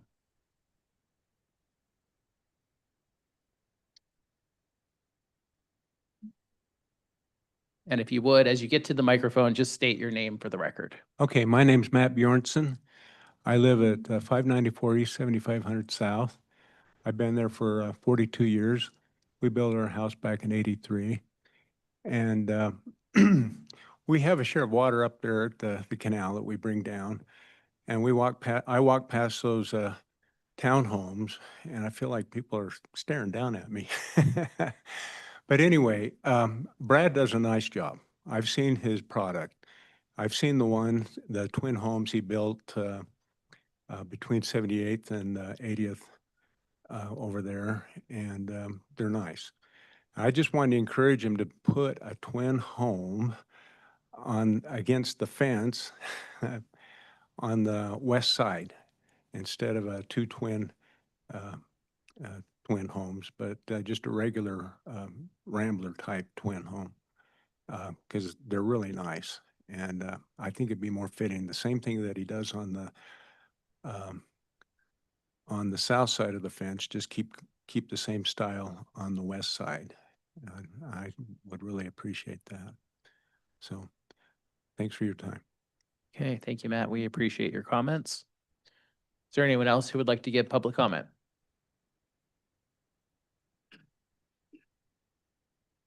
Go ahead, yeah. Hi, my name is John Fuller. I live just 2 houses down from Matt. I'm opposed to rezoning for the duplex overlay. As a neighbor, I want to see housing and development that encourages owner occupancy. Our block is made up of older homes that have a lot of character right now. And there's already many duplexes and higher density options totally surrounding our block, which you could see on the map. I want development that preserves the character of our neighborhood and allows the owners the opportunity to put down roots and add to that character. Duplexes are harder to own. The financing is harder. And when you build those kinds of units, you make it more likely that absentee landlords and investors are going to own those properties. Detached homes in Utah have a 90% occupancy rate. Duplexes are estimated to be 40%. I'm also not convinced that there is a big demand for this type of luxury, high-density housing in our neighborhood. There's clearly demand for single-family homes whenever they're available. There's currently 26 properties for sale within like a 4-block radius of the rezoning request. Of those, only 4 are single-family homes. All the rest are a mix of duplexes, townhomes, and condos. There's a specific example right near Midvale Elementary, which is the Woodhaven development. It's on 3rd East and 7600 South. I think the original proposal, it's just across the border in that weird knob of Sandy that intrudes on our city. But I think the original proposal was for 24 units, and as of now, only 8 have been completed, and they're all sitting vacant while the site remains unfinished. To me, that doesn't show a demand for this kind of product in our neighborhood. Meanwhile, over on the other side of 7500 South, there's a 2,000 square foot house that went up for just over $600K, and it was sold immediately. More anecdotal evidence is my best friend just moved back into the neighborhood. His goal was to move close to our house and be within walking distance of us. And it took him over a year of shopping before he was able to find a detached house with a yard and garage like he wanted. So to me, that says that there's a demand for that kind of development in our neighborhood, and there's a lot of availability of other types of high density housing already. So I'd just really like to see that kind of development on that church property. Thanks. Thank you. We appreciate the comments. If you just state your name for the record. Brad Ballard. Lived in Midvale for 26 years, 2 different residences, and seen a lot of changes. First one after I sold the family home that I had built new, I moved to a home on 7565 South, 700 East, right across the street from the church.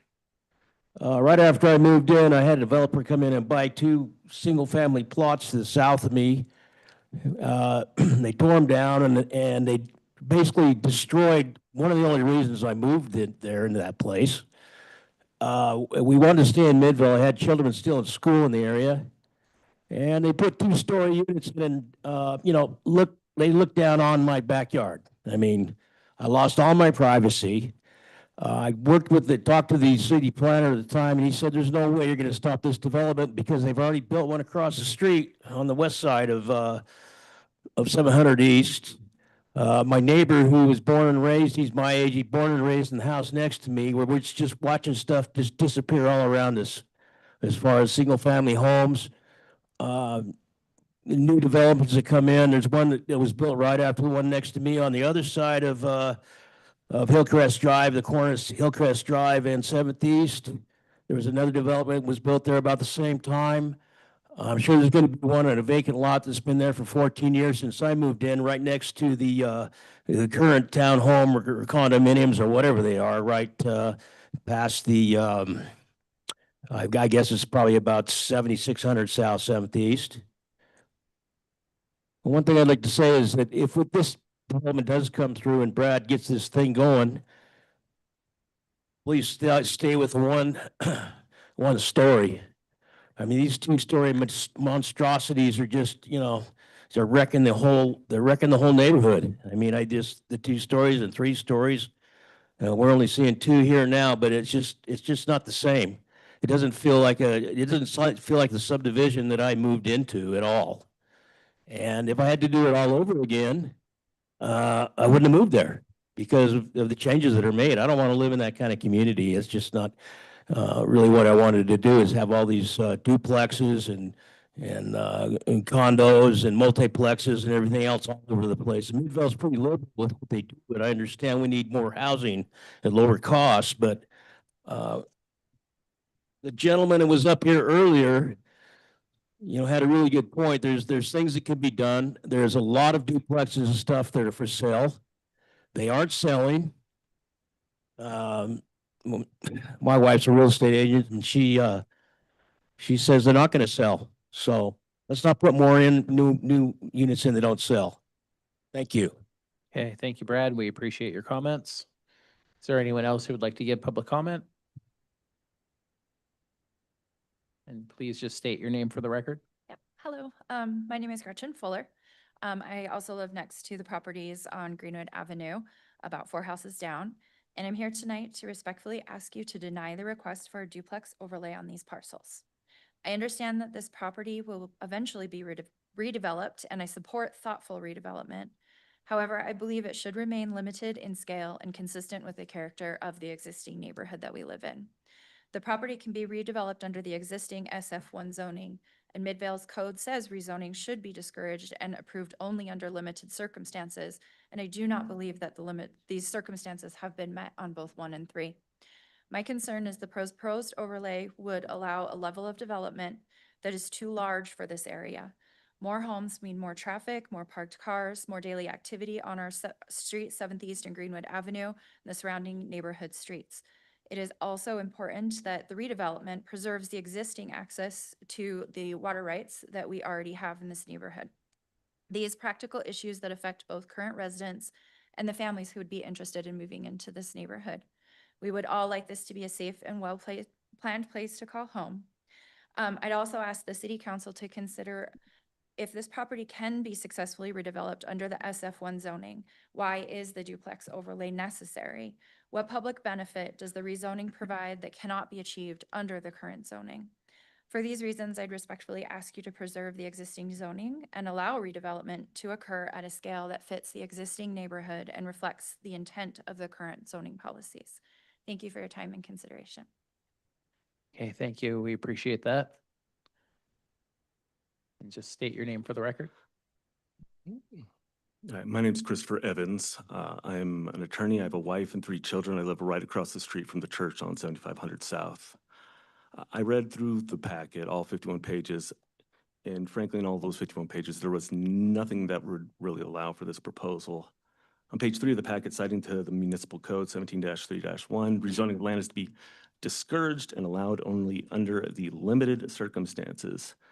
And at no point have I seen that anyone has actually discouraged anything in what is being proposed here. It then goes on, quote, the Planning Commission may recommend that the City Council may grant a rezoning application only if it determines in written findings that the proposed rezoning is consistent with the policies and goals of the general plan and that the applicant has demonstrated one of 3 other elements. I looked up the general plan, and this predicate element, before we even get to the rest, Chapter 3 of the general plan identifies 9 opportunity areas that anticipates future growth. This is not one of those areas. This is not an opportunity area, which means it's a de facto stability area, which is defined in general plan, page 50, which the goals for the stability areas are 1, support property maintenance and neighborhood stability. The number 1 goal of the general plan would be completely upended by this proposal. None of the other goals in that plan are even close to relevant to this one. So this proposal creates more traffic, a more dense population area that is not ready for it, does not want it, clearly. And instead of middle-class homeowners buying their little share of the American dream here, we're creating renters. The available evidence is that 40 to 60% of multifamily units are rentals in the state of Utah, I believe in Salt Lake County itself. Or as people have said, that they're just going vacant because they go towards people's portfolios and they can just borrow against the property.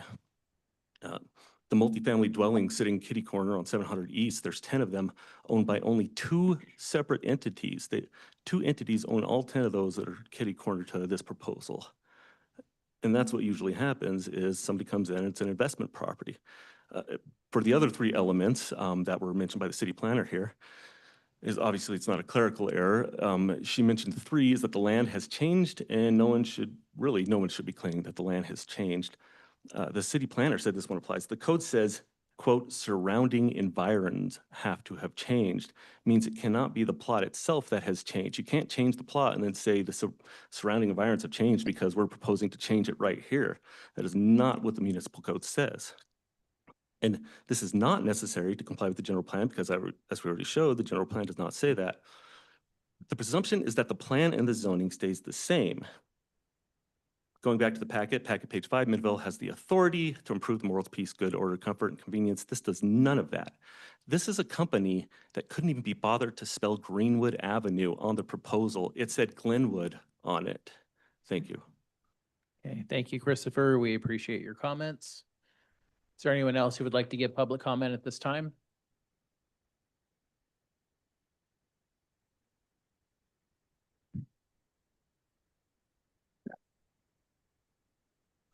If you want to just state your name for the record. Yes. Here. My name's Elizabeth Chipman. I'm not as studied in all the history and the paperwork and the zoning, materials that you're all maybe more familiar with. I'm just kind of coming from an experiential point of view. I bought my address as part of Briarwood Springs condominiums. And it's a huge, area with lots of condos. So it's pretty high density. A lot of them are 3 stories. Excuse me, did I bump this? Oh.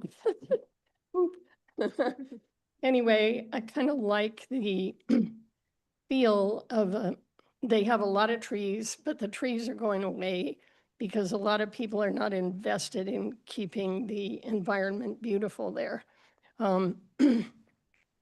It seems like when things are crammed together and there's sort of like widget semis, this one looks like this one, looks like this one, and they're all, there's a whole row of them that are near me that are a different condo HOA. And there's no one to take care of the bigger trees. They're going away. The people don't have a way to maintain it. There is the canal there, and it's a very sensitive area. It could be made beautiful. It could be made kind of, the communication just isn't there between Midvale, Sandy, and the canal people. And you try and find out what's going on. Nobody can tell you. It's sort of and a lot of people are just running across the street and nearly getting run over to get to Harmon's. So there's a little walkway, the gates and the fences that used to be around that were knocked down. Finally, I talked to the people who were out there fixing it. I said, talk to Sandy, see if they can get it, set up with big barriers and stuff. You won't have to pay for that over and over again. Well, then it happened. But there's a lot of transitional stuff there. It's a big conglomerate. And I think that people that live in a neighborhood where they've lived there and they have neighbors and each yard is creative. And I don't like the little peaks and the little modern colors and it just all looks the same. To me, it is very unappealing. I probably way used over my time. You got 20 seconds if you want it. Sorry. I'll keep going. Okay. But I like the places where people can be together, like in the park and places like that. If this one could be maybe half a park and have 2 dwellings or something, but I'm really sick of the 2-story, 3-story, the corner of 7200 and 9th East, that 5-story building and all the businesses that have, everything is so crowded and so noisy. I have friends that will not even come and visit because they don't want to come through there. And so I hope we don't have higher density. Okay, thank you, Elizabeth. We appreciate that. Anyone else like to give public comment? State your name for the record. My name is John Welly. I live in that neighborhood. I'll try to keep this brief because I think we have heard it before. Again, when I look at the code talking about how the neighborhood and the environs have changed, I'm not seeing that. So I am unconvinced that the neighborhood meets the criteria for having been changed already. The character of the neighborhood is stable. And so I'm unconvinced of that. I've also heard the claim that, that you can't develop single-family homes there. I'm also unconvinced of that. I think that there's evidence that there is single-family house development that has been successful. And I think that that is, would be a good and legitimate use for that redevelopment area there to keep that neighborhood character the way it is. For those reasons, again, that's what I'm encouraging. I think it's a great walkable neighborhood. I think it's a good neighborhood that I enjoy living in. So thank you. Okay, thank you, John. And if you can, state your name for the record again.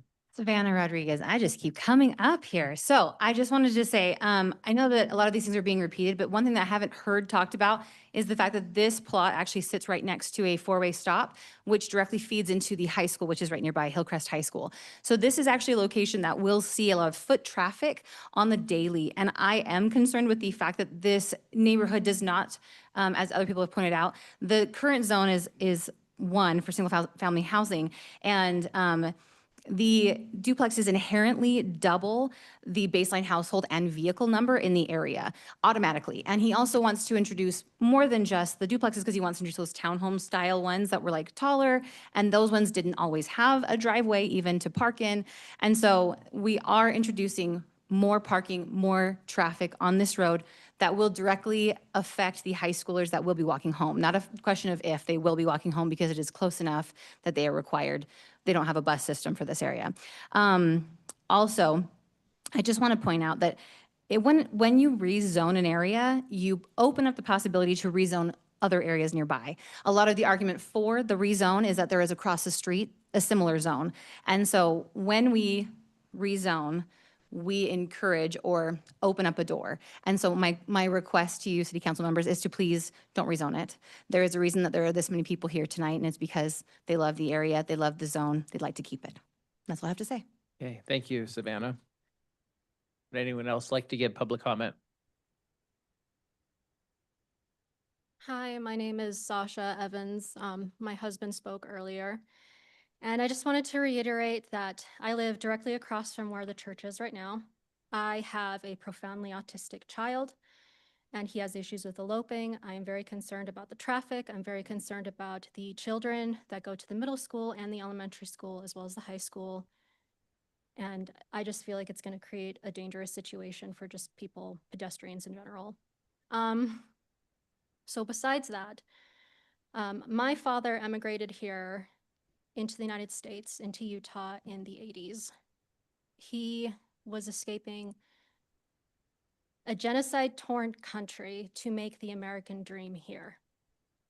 And I am his daughter. I am the daughter of two immigrants, one from Mexico, one from Guatemala. I'm here for my American dream. I know that there are others that also want their American dream too. And I question how conducive this is to that dream. I don't want this dream to die for other people. And I just sincerely hope that you take deeply into consideration what this will mean, and all the argument that everybody has given today. And I thank you for your time. Okay, thank you, Sasha. We appreciate that. Is there anyone else who would like to give public comment?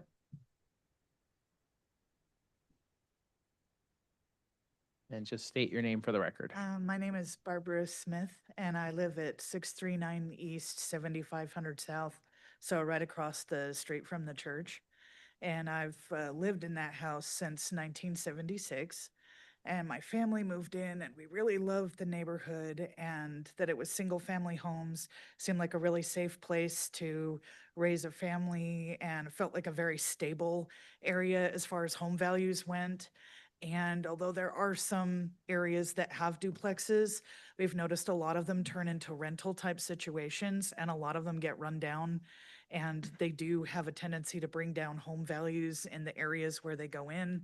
Also, as other people have stated, there's a big traffic concern, people parking on the street and a lot of extra cars going in and out. I worry about the current infrastructure in the area. Will like the sewer, the plumbing, the electrical, the roads, the four-way stop, will it be able to sustain a whole subdivision going in there, all these extra houses? I'm not opposed to development of single-family homes, but I would like to ask that you oppose the duplex overlay. I feel like that would be an excessive amount of extra traffic and extra people packed into a small space. And if it becomes a whole, like a rental situation, it could become run down in just a few years, and it would affect home values. And you get a lot of transitory people in those situations where you have people moving in and out all the time, where they don't stay long-term because you get people that just snatch them all up for rental properties, and then people aren't able to use them as a first-time home. And that it does become a big concern for the longtime residents, because they just see their home values go down. They see a lot of extra traffic, and you feel like maybe it's not as safe a neighborhood as it used to be. You know, I feel pretty safe walking up and down my street at night. I can go for a walk and not be scared of what's happening. If I had a really, you know, sketchy population of people always coming in and out all the time, it would make it feel a lot more unsafe. We have a lot of kids that pass by in front of the house when school is in session, a lot of traffic. There's been a few accidents. I'm not really sure that four-way stop would be sufficient. If you put a housing development in there, there'll probably be a lot more accidents. We do get accidents, and that church house has been hit a couple of times by people running that four-way stop. It does happen. And I just worry that the increase in traffic would also mean increase in people parking on the street and more accidents. So just they need to do that traffic study to make sure that they're doing things safely and in a good way. Thank you, Barbara. Is there anyone else who would like to give public comment? Step right up. Hi, I'm Ryan Sisney. Received notification that I would be impacted by the zoning change. So I have a couple, I'm going to try and be quick because I wanted to give you the council time to respond to this. The last meeting I went to was with the Planning Commission, I believe. There, the community feedback was, as far as I'm aware, universally opposed to the rezone, but the commission voted to recommend the rezone anyways. So my first question for the council would be, why might the council vote to rezone in spite of opposition from the voters in the community who are directly impacted? So I'd be curious to know why you might still do that. The rest of my questions only apply if the city council goes against the will of the people. The next question is, if it is rezoned and the developer changes plans undesirably, can the city rezone back to single-family residence without legal or financial risk? The second question would be, what can the city enforce if ownership changes? Because I know as soon as it's rezoned, the value goes up. And then the final question would be, are impact fees actually covering our infrastructure costs for water, sewer, fire code upgrades for this density? And are you taking into account the fact that when it gets rezoned, it also means that there's more of a fire risk because the houses are too close together, the fire trucks can't get in there.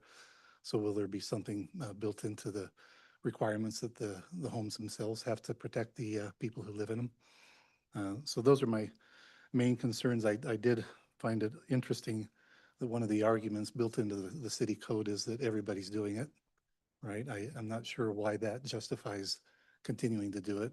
I have been with the youth for a number of years, worked with them, and we don't encourage them to act on that advice. So just the fact that a certain area has been rezoned doesn't mean that it's a good idea to continue that same process. So I can stand here and wait and give you a chance to comment, or I can sit down, however you wanted to handle it, but I did want to give you a chance to.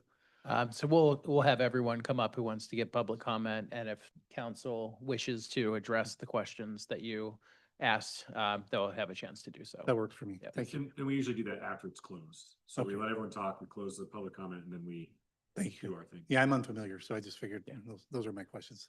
Okay, thank you. We appreciate that. Is there anyone else who would like to give public comment?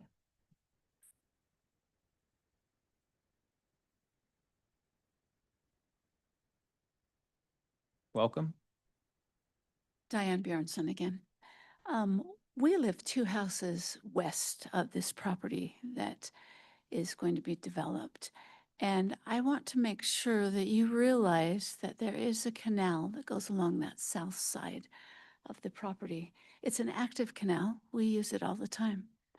But also, I wanted to bring up that when they put in duplexes or townhouses, usually they say that it's going to be owner occupied, but on the little area where we go to turn down our water, when we turn down our water, there's 10 units there.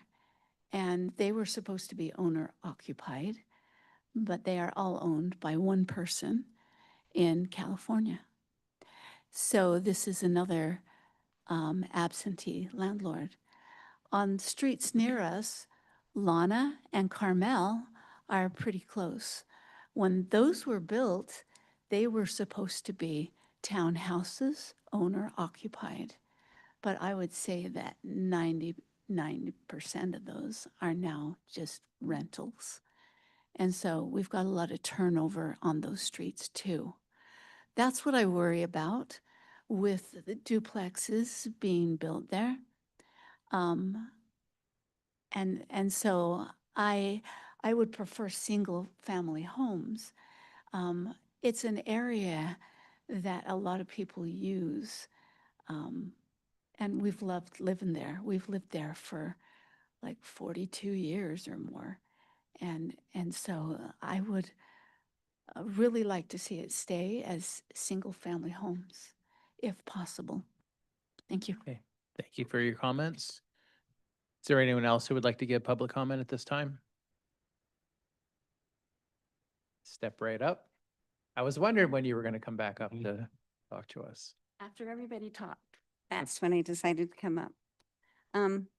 Maureen Butler, I live at the other end of 75, so I'm not by that property, but I've gone up that property all the time. And all of these wonderful people, I'm so excited. Aren't you excited to see this many people come? It makes you really, really tired because we all talk that, but that was the neat thing about the Planning Commission. I mean, when I saw the planning meeting, it was amazing. And I watched it and it was wonderful. And they all talk about a traffic study. And for all these wonderful people, I've been here long enough to know that Matt Dahl was just a little kid when he first started. And I've been here long enough to know that when Mr. Rockwood was put in, I listened to what he wanted to do with Midvale. And I know where I live, I don't have the option. I don't have an option with a rezone because I'm in what they call a TOD zone. And the government says I can't have anything, I can't do anything, I don't have that privilege of having a rezone maybe go my way. And Mr. Reynolds does great things. I've seen it. But they use wonderful marketing words like meadows, cottages, villages. They sound so calm. And I get to be part of the cottages at Union Meadows, which is 117 3 stories on a street that's going to come down my street. And I didn't have a choice. And they could have gone more if they wanted to, they told me. I didn't have a choice. I would like all of them to know that a traffic study will never, ever, ever go in their way. It doesn't matter what they do, because it will never, ever go in their way. So you can ask for a traffic study, but you'll never get it in your favor. And I know because we asked for more than one where I live. I love the concept. I wish sometimes it would be like West Haven or West Point where they've gone and the developer has done tiny homes. Something under 400,000. All of them around here are 400,000. I live in a house that cost me I don't know what, and it's like 450,000 to go for now. And I'm going, my house isn't worth that much, but the market says it is. I like where I am. And like I said, I've been here long enough to annoy everybody on this council. And I appreciate the fact that they would even listen to me. even respond to me. And I hope Mr. Reynolds understands and that the residents understand that it's going to get worse, especially with the rec center. Thanks, you guys. Okay, thank you, Lorraine. Appreciate your comments. Is there anyone else who would like to give public comment at this time? Welcome. Good evening. My name is Christian Cisney, and I live at 603 East Greenwood, also across the street from this church building. And I'd actually like to thank Brad and the group here for the opportunity to speak today, because when we got this notice, I took the opportunity to walk around my neighborhood the night before the Planning Commission meeting and hand out a couple of flyers and speak to a couple dozen of the residents that live in this area about this development and what this rezoning would mean. And saw a lot of familiar faces. I also appreciate you guys if you took the opportunity to listen to or watch the Planning Commission meeting, because there were many people there who felt strongly about not rezoning this area who are not here tonight. And one thing that I heard resoundingly while I was walking around talking to people is that they felt like there would be almost no hope to not seeing this area be rezoned. And while many of them came to the Planning Commission meeting to voice their concerns, as you can see, a lot of them are not here now. The unfortunate truth is, this is one of the last couple of streets in Midvale that still retains the feel of single-family living and what unfortunately have to be considered starter homes in Salt Lake County and Utah. And most of them are in the $400,000 to $500,000 range, and that's about as good as it gets. And it's not too far off from the number we're throwing around for these townhomes to begin with. And the truth is, you go walk down these streets and take a look at them. Greenwood Avenue is already a wider than normal street with full car side street parking. There, the entire area is zoned off so you can fit an entire car off the side of these houses. And people still treat Greenwood Avenue like a speedway. I had the unfortunate I unfortunately had to park on the street for a couple of nights just this last week and had my mirror taken off by someone who sped by at past midnight going well over 50 miles an hour on this 30-mile-an-hour street. And it is patrolled by police cars because they do their paperwork in that church parking lot. And I've gotten a 3-mile-an-hour over ticket on that street. So exactly. Say what you will, putting another 200-300 people into this neighborhood is not going to do anything good for the community in this area, and it will significantly impact the feel and the vibe of this neighborhood full of people who know each other, who know who their neighbors are, and speak to them regularly. And it's just going to unfortunately reshape the entire feeling in this neighborhood. And I respect and understand the need for more housing in Utah as one of those young working professionals that severely struggled to find housing that he could afford. I don't think this is the answer, and I certainly don't believe it's the neighborhood. There are other places to do this, and I urge you to vote no for the rezoning effort. Thank you. Okay, thank you, Christian. Is there anyone else who would like to give public comment at this time?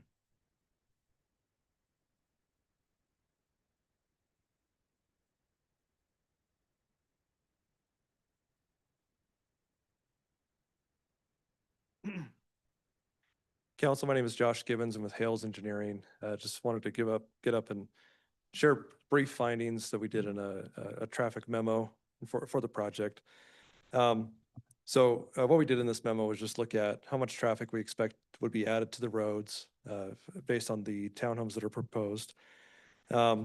Based on the proposed townhomes, we'd expect just over around 220 trips to be added to the road. A trip would be a car entering or exiting the property during the day on a daily basis. On a peak hour basis, it's around 18 or so trips we'd expect on the site. Once again, that's total cars in and out of the site. So based on what's out there today, we'd expect that to be about a 3 or 4% increase of traffic on the roads nearby. And then that just, it's kind of hard to picture that, I think, when we talk big numbers of peak hour trips, but that would be about one car added to the road every 3 minutes. 18 trips an hour, that's about one every 3 minutes. A car entering or exiting the site. Overall, the way that the traffic data works for townhomes versus single-family detached housing, Townhomes is less traffic added per home, based on the data collected nationally and dozens and dozens of studies that have been done. So if we were to look at this site compared to, say, a single-family project with, say, 19 single-family homes, the trip count would actually be pretty similar. It's around that 20 trips in a peak hour based on how the data works out. There have been comments tonight about potential existing issues, high school nearby, schools nearby, always stops, generally, can back up in those situations. So recognize there's existing issues, but overall, it's a minimal amount of traffic being added to the road, and we would not expect it to be it'd be a minimal impact on the roads, essentially. That's kind of all I wanted to share, just a quick summary. Happy to answer any questions later. Okay, thank you. Is there anyone else who would like to give public comment? Thank you. I'll be very brief. Brad? Sorry. I just want to make sure no other public, 'cause Oh, that I'm way, sorry. that way you can respond. Let's just make sure no one else, if that's okay. Is there anyone else Yeah. not named Brad Reynolds? Yeah. Who would like to give public comment?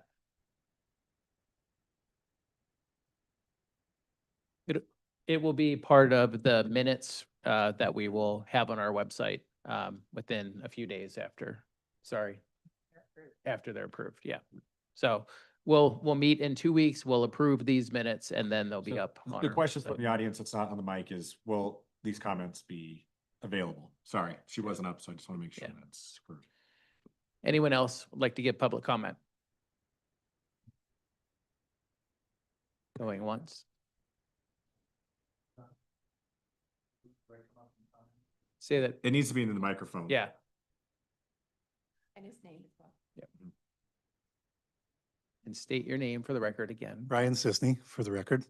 Yeah, I was just wondering, as far as public comment is concerned, again, because I'm new, so we had someone come up that did a study.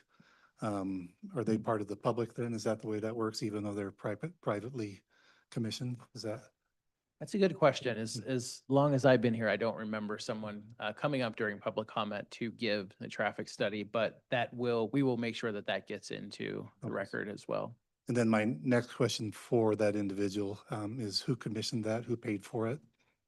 Just wondering how that works as far as the findings that are there, because it seemed pretty pro development. And I'm not sure if there's a reason behind that or if it was just a study that was done for the best interest of the community. So I think we'll ask Brad Reynolds that question in a little bit.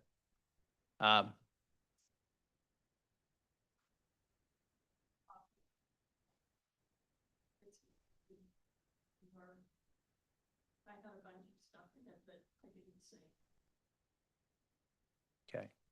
Yes. So typically, we're allowing more things that we typically don't. Most people get one bite at the 3-minute apple.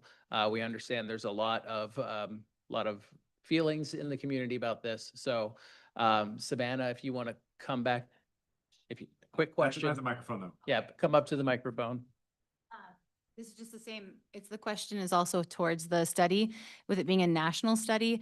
I just want to know about like the car thing, being that like if you include like New York City where like they don't own cars, I just want to know like, are we having a study that actually reflects Utah? That was my Okay. only question. We will ask that question. Okay, is there anyone else who would like to give public comment at this time?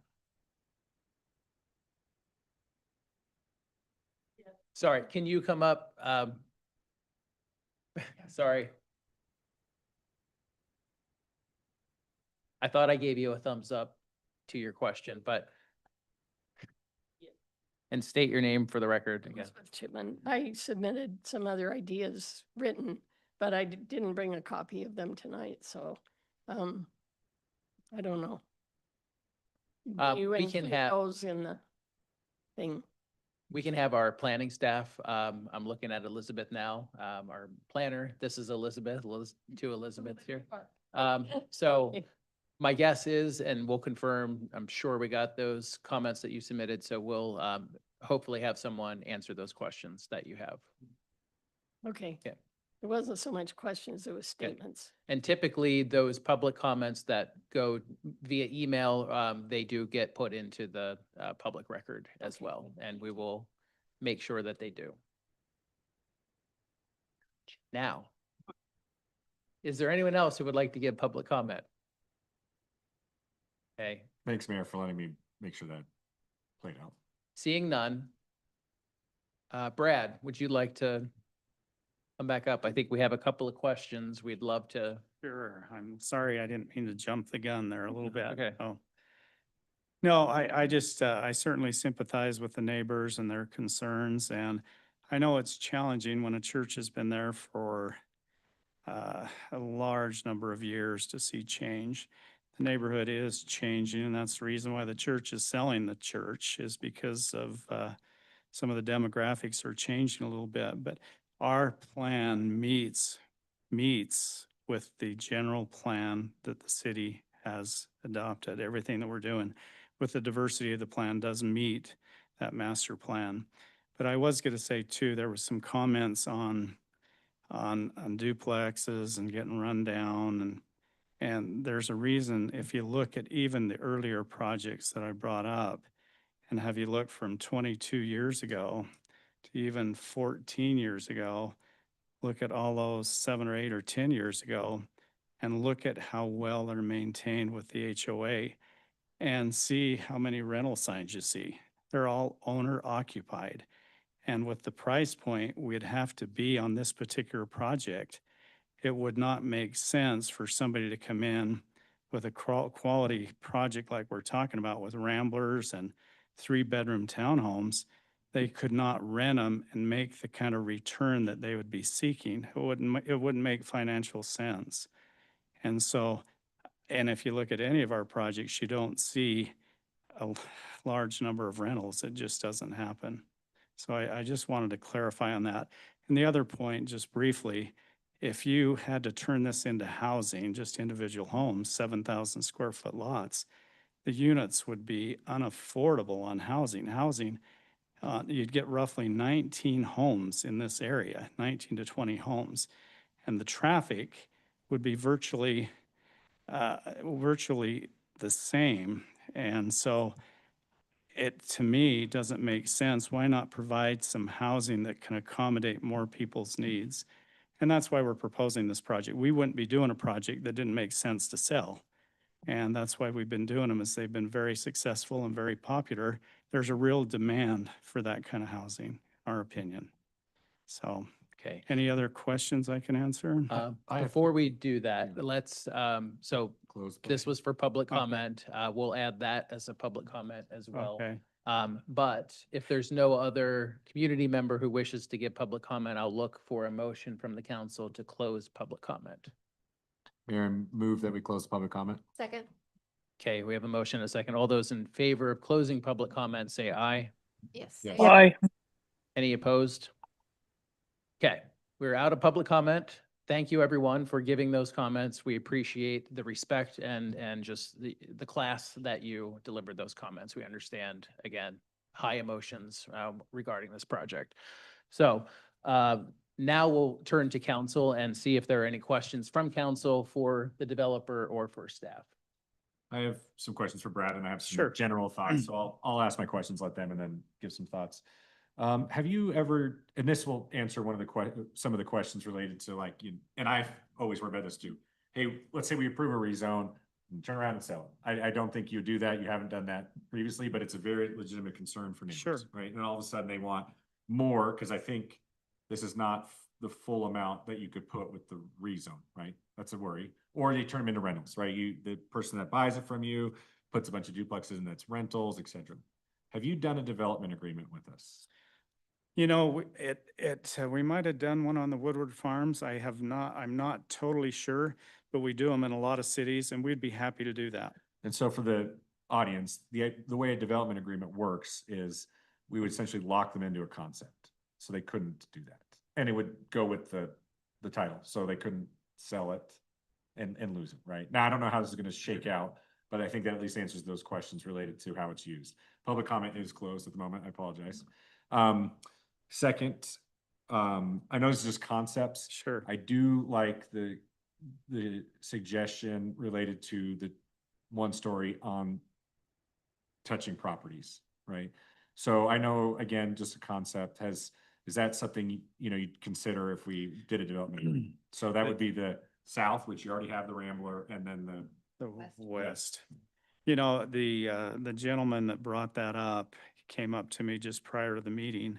And I said we would consider it. And I would come right here at council and say, we would, anything adjoining the residential home to the south or to the west, we would make sure it was the Rambler. We would go ahead and commit to that for a development agreement or whatever. And that would be in writing in a development agreement. Right. So Sure, trust but verify we'd do and all that. You bet.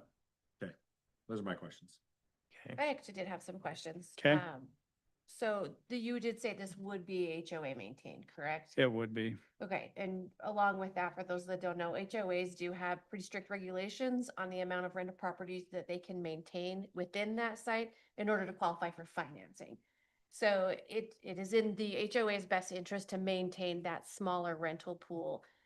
That being said, and this is more of just my statement, I am in a small HOA of single family detached homes.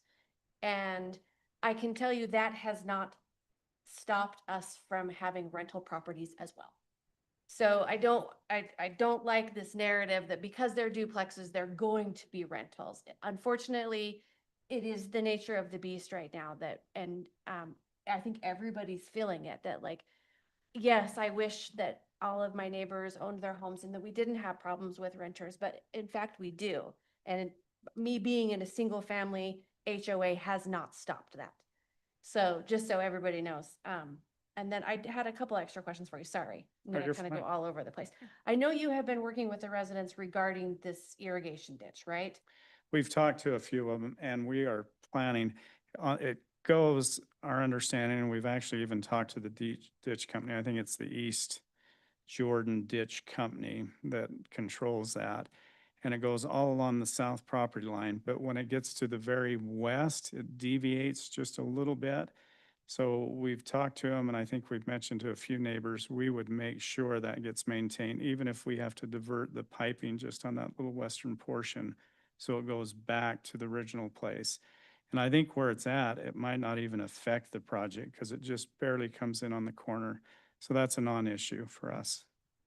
Okay. We'll make sure that stays in place or is at least usable. Perfect. And then as far as, and I'm sorry, No, I haven't worked with you on some Sure. of these bigger developments. Do you normally build in phases or do you build all at once? we typically build all at once. Okay. Yeah.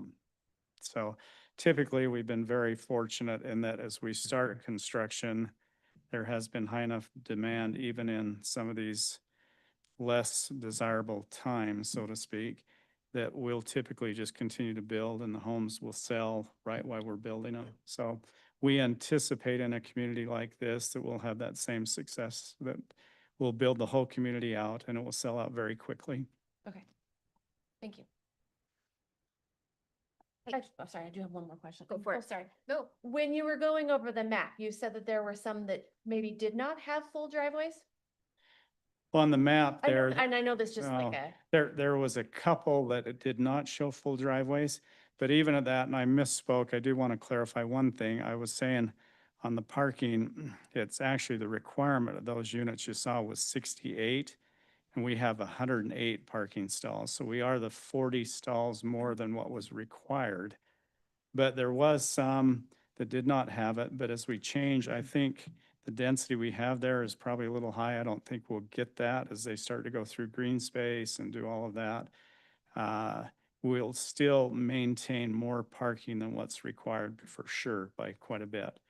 And we're trying to get each townhome unit to have a full-fledged driveway, but the site plan did not show that on a few units. so that would be 2-car garage and then the driveway. in Yeah, the back. every unit has a 2-car garage, and we're hoping, and most of them showed a full driveway, but there were some that did not. Would that be something you could put in a development agreement? It depends on what that does. If we're already 40 stalls higher, I would have you to could lose see what, some of how yeah. many units we'd lose. And then if we're coming back and putting Ramblers on the west side as well and the south. They're a bigger footprint because they're like 1,350 square feet. So I think we'd have to look at that and just make sure it works. We want to try because it enhances the units. So we would want a full driveway if we can. Councilmember Billy? Yeah, I just have a couple questions, and this is just maybe to us. I was just wondering, in a single family zone, is the height different than what it would be in a duplex? Isn't it 2.5? Oh. I thought it was 2.5. So if It's there, two-story. Two-story. so even single family could be 2 stories, so the Yeah. height's not, The height, if we were coming in and following the current zoning at 7,000 square foot height, 7,000 square foot lots, the height would be the same, two-story. And I think the code reads just height, and whether they make it 2 stories or not. Correct. Yeah. Correct. But it's the same in the Yeah. two. We went back and forth on that, I think 6 or 7 years ago. We used to say story or story and a half or 2, but it would still be tall enough for 2, so it would be the same height. thank you. And then just, and you may not have the data on this or off the top of your head, but I was just wondering if some of your other projects, if you have any data of what still remains owner occupied. To be honest, I do not, but I'm kind of impressed. A lot of those pictures were just taken in the last week to 10 days. And as you drive through the project, I didn't see one for rent sign on those few projects, that even the older one. So I thought that was a very good sign. Within these newer ones in Midvale, do you know how long, and again, to Bonnie's point, you might not know this off the top of your Sure. head. Do you know what the longest one that sat on the market without selling sat? On which ones again? The On ones market, just the one that's just on 80th, that would be similar to this subject, just more units. on the between 78th and Mhm. 80th that we did 14 years ago. Yeah, sorry. No. I'm just trying to. Sorry, that's okay. Like, Well, what what- the average, it's been, I What, was in what college was the, forever, but. what was the question again? I'm sorry. What the average timeline that these similar units would sit on the open market, on the MLS? You know, and that's a good question. I don't know if I have a great answer. Typically, I can just go off, we're doing similar units in various cities right now. We got some in Sandy, we've got some in Murray, we just finished a big one off Allendale and typically they sell before they are completed. So I think if you look at the MLS, you would see nothing that I'm aware of over 45 days. Brad, I'll ask a question that I believe Ryan asked about the traffic study. That's something you guys commissioned. We commissioned the traffic study, but they are a professional engineering company that do traffic studies as well as other engineering. And they have to comply with the national as well as the local data. And so they're not just going to New York and looking at statistics from there. They're looking here at the local data. And I'm sure if there's questions, they could probably clarify more so than I could on how they did get their data. If you'd like, we're happy to have them come up. I will say I'm on 2 sides of that. I am always kind of skeptical on the townhomes or duplexes have less, but I think one thing that is missing is we can't look at it as an empty lot traffic versus these townhomes. It's more like if there was 20 homes and a few of them, which is happening in my neighborhood. I live down in the presidential area. They're putting in ADUs or EDUs, accessory dwelling units. Yeah. That causes parking issues. So they're almost like duplexes, whether they're zoned for it or not. So, there's very likely 19 homes turns into 25 or 26 or up to 40. So it's the way to look at traffic is what is the difference between, best case scenario, 19 homes versus 26 or 27 townhomes. And then that point, even if I don't necessarily agree with the conclusion that it's similar, it's the amount of the difference is probably smaller than people think. Now, an empty lot obviously has the best traffic for the neighborhood. But that's different. It's true. It's true. And we were looking at a project up by Old Mill with a different traffic engineer. And they were comparing an area there, the individual homes as compared to townhomes. And it's a different engineer. I think it's Allside. And he was stating the same fact as what Hell's Engineering was saying, is that if you compare, and they even had more individual homes compared to townhomes because of the age of the different people living in the townhomes, that the homes generated just as much traffic, if not more, than the townhomes. So it was interesting. I didn't used to believe that, but I've got that data as well I can provide. One thing I wanted to point out, and I know it's very recent federal legislation, the Road to Housing Act.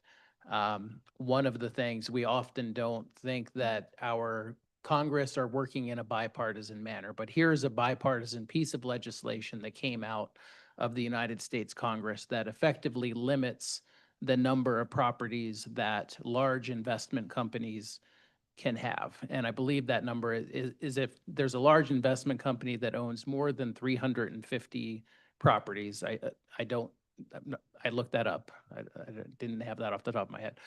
They're barred from purchasing any additional once they hit that number. So that seems like a lot. 350 properties is a lot to own. But I just wanted to relay some, some concerns that folks had. There was 3 people who mentioned that as a problem. That's not something that we can control on our own, but it is something that the federal government has put new guidelines in place to prevent that from happening.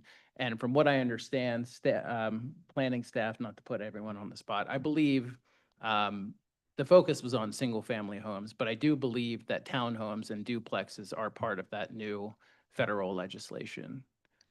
So hopefully that will limit the ability for those large investment groups to come in and purchase all 34 of these homes. Well, and if you look over the last 40 plus years, anything that we have gone through zoning or have gotten approved, we have never sold one property to any kind of an investor or anybody like that. There might be a property that that if it's, like Riverwalk Apartments that we just keep, but if we're doing any kind of a townhome residential project, we've kept every one of them. And just like this is a sellable home owner occupied community that we're planning on. Any other questions or comments from council? If there's no more questions, I do have some thoughts I would like to share. So, so typically I don't go into how the sausage is made and how I vote or whatever, right? I'm elected. I feel like people trust that. If they don't, they call me, I talk about it. However, this project has made me a little frustrated with some narratives online related to, and it's no one in this room, but there was this whole concept that somehow I'm financially benefiting from this. Okay, and for me, I kind of laugh at it. The only other time that's been alluded was a mural that someone didn't like, and they thought they kept telling us to follow the money, that we were somehow profiting off of the mural on a private business. But I will say, I can take it, but I find it very offensive to say that towards my fellow council members. We have passed a legislation that really limits how much someone can donate to our campaign. We disclose it. And frankly, the state has really hemmed us in on how we can even use money for donations. So if Brad donated $1 million to my campaign, I could buy $1 million worth of campaign stickers, which if I did, that would be so cool, because I would or $1 million of t-shirts, which all would have ended up at the DI. And I'm going to make a really obscure reference because right now it's the World Cup just ended, right? Like the state I couldn't accept a private jet to Qatar to watch a World Cup final. Right. Yeah. If anyone gets that reference from 4 years ago, we can be like really good friends. I don't know how many people get that. So, so now I feel like I have to explain a little bit my thought process more than I want to, but I would caution the online narrative can get pretty rude. And, I think we don't make a lot of money being up here. We're trying to help the community. You might agree with my decisions, you might not. And that's okay, right? Everyone has their opinions, but it is not based on some financial benefit. I think that's pretty immature way to go. And I'll probably talk to that individual that started that, because he lives in my neighborhood, right? And it's not appropriate to do, or come here and say it to us and talk about it, right?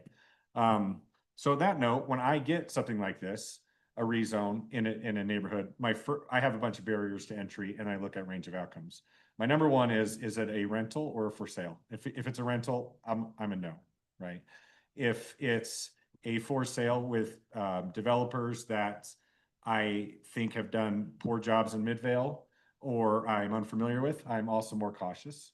And for example, we have some townhome projects over on the river that I swear started during the Reagan administration that they haven't finished building. And Brad Reynolds' projects do get built, right? And on top of that, he mentioned that 3-story townhomes over on Millennial Way area. There is a neighboring townhome project, I think, sort of next to it. So yours are for sale, correct? Ours are for sale. The one yes. next to it's for lease, and Correct. that was within the zone. We didn't have any say.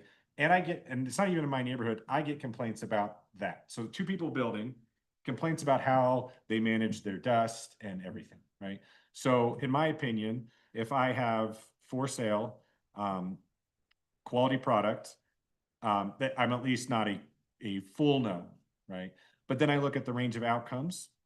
And I live in a neighborhood where most of our homes are 1,800 square feet. Someone just remodeled their home. It's 3,000, but it's on the minimum lot size. And it's sold for like $710,000, right? Which I can't afford. If a new construction was going to come in, those 19 homes would be $1 million homes, right? And so, and so for me, that is, I don't know if that's a range of outcome that I want, because the other outcome is sort of the Midvale Mills project, which I don't like. It's detached single-family homes that are HOA'd. And if you look at the parking, everyone is parked on the sidewalks. It's not a project I want, but that's a detached, everyone thought that was a win. And I think these townhomes would have been probably less, there would be probably less property there if he would have done that there with less parking issues. So the range of outcome is, we can't control purchase or for sale or rent, right? So another developer could just as easily put in 19 or 20 homes and put them all for rent, right? There's also another developer that can come in and put 19 homes that are substandard. There are also, and I think what people are sort of missing is, and I hate this, I hate to say this, but it's the reality is our state legislators are full of developers, and they would like to take away our zoning ability. They have threatened it time and time again, right? And for me, something like this, where I feel like a medium density, he could have easily come in and asked for those townhomes that looked kitty corner. I'm not saying we would have passed that or not, right? But the state legislator would instantly say, hey, this seems to make sense there. You are the middle city in a middle of the fastest growing county in like the United States practically. And so those are all things I factor in. I also factor in community input. I love when people come in, whether I agree or not. You guys did a phenomenal job, like I said. The only time I get uppity is if I think people are being disrespectful, especially to my fellow council members. So I just want to, hopefully everyone realizes, and I would vouch that all of us have our own matrix where we come to decisions, right, that are similar. And none of it's based on us somehow getting mythical money from Brad or other developers. So that's all I wanted to say, because normally I wouldn't. I do talk a lot. If any of you watch council, I probably said 40 times how much I hate the tracks thing. So Matt just looked at me like, oh no, Brian's going again. So I do talk a lot, but I don't initially go into that detail of how the sausage is made. I just think, there's a lot to consider. Thank you, Councilmember Brown. And just for the record, I have not made any contribution to anybody on city council or the mayor in Midvale City. For the record. I'm just kidding. I know. I did want to, because I know we have 2 council members joining virtually. Sometimes I know it's hard to interject into the conversation when you're not here in the room. Just wanted to give Councilmember Mikalash or Councilmember Glover an opportunity to ask any questions, give any comments that you might have. Okay, is that, you can hear me? We can hear you. Okay, well, I appreciate all of the comments that have been given, and I appreciate the opportunity to be able to consider what we need to do. I do know that every time we have a zoning change, I'm always afraid that we change the zone and then somebody comes in and buys it or changes what we originally wanted. I do like the idea of a development agreement that we get what is proposed and not something else. So that would be one consideration that I would like. Thank you. Thank you, council member. Yeah, I was also just had a few thoughts. This is a tough one, right? Like it would be ideal to keep it as a single family home and the neighborhood like that. But I also know that diversity helps with affordability. And I agree with Councilman Brown. I'm a longtime 10+ year townhome owner. I'm not a renter. I'm not an investor. I'm invested in Midvale. There's a reason I'm on city council.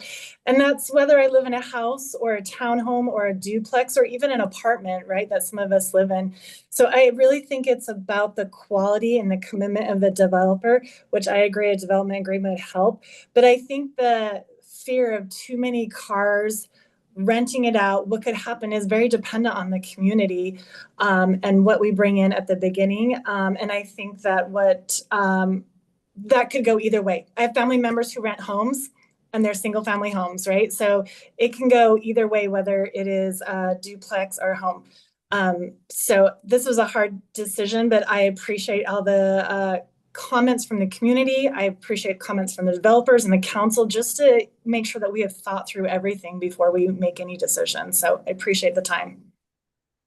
Okay, thank you, council members Mikalash and Glover. Brad, you're welcome to have a seat. I know you've been standing for quite It's some okay. time. And like, I just want to reiterate, we're happy to do a development agreement. And if there's a sticky point one place or another, I'm happy to put it in that development agreement, just so you know you're going to get what we've tried to sell tonight. So thank you. Okay. All right. So looking to council, there is a recommended motion on the board that is subject to any amendments or different motions that you wish to offer at this time. If there's no more discussion, I think it's time to move towards a motion, whatever way that goes. I do have one comment I would like to make, and it is regarding the traffic, because that four-way stop, I live right there. So I get it. That is troublesome. I would ask that maybe we look for some other options that could maybe help some traffic calming devices. Where that is so tight to the homes, we're gonna have to be really careful about any intrusion for the neighbors right there. But I don't know if we want to look at like hanging, blinking, stopping lights or something. That intersection, and not just at school either. Like like I said, I live right there. I hear the speed. My car, I got passed the other day on the other side of the road. Like it happens. We need to do something there. So we are aware of that. And I would task us as a city to start. That sounds like action. we should consider that regardless of this. Yeah, like I think this is just a problem that has been brought to highlight. So we need to pay attention to that. This one is a really hard one for me because it's got pluses and minuses, right? Like I am for diversity in housing, and I was in the mortgage industry for way too long. I don't want to admit it. So I know that there is a desire for multiple different types of housing, but for me, it's trying to balance out that need to offer the diversity in housing with the neighborhoods that are already there. I think we all moved or lived in Midvale because it offered a certain charm and historic nature. And I for one, I'm drawn to that. I love that about us. And I like the fact, I know this is really weird, but we also have some wildlife in that area that is really appealing as well. I have owls sometimes in my backyard. And so I think for me, this is a really hard one because trying to balance out how we maintain what we have with where we should go is tricky, and it's a very fine line, and we're trying to walk it the right way. So I don't want anyone to think that this is just like we're like stamp approval all the houses we can get. That's really not what this council is doing. We are really trying to take the time to make the best decisions possible for the city that we love. So I just wanted to say that.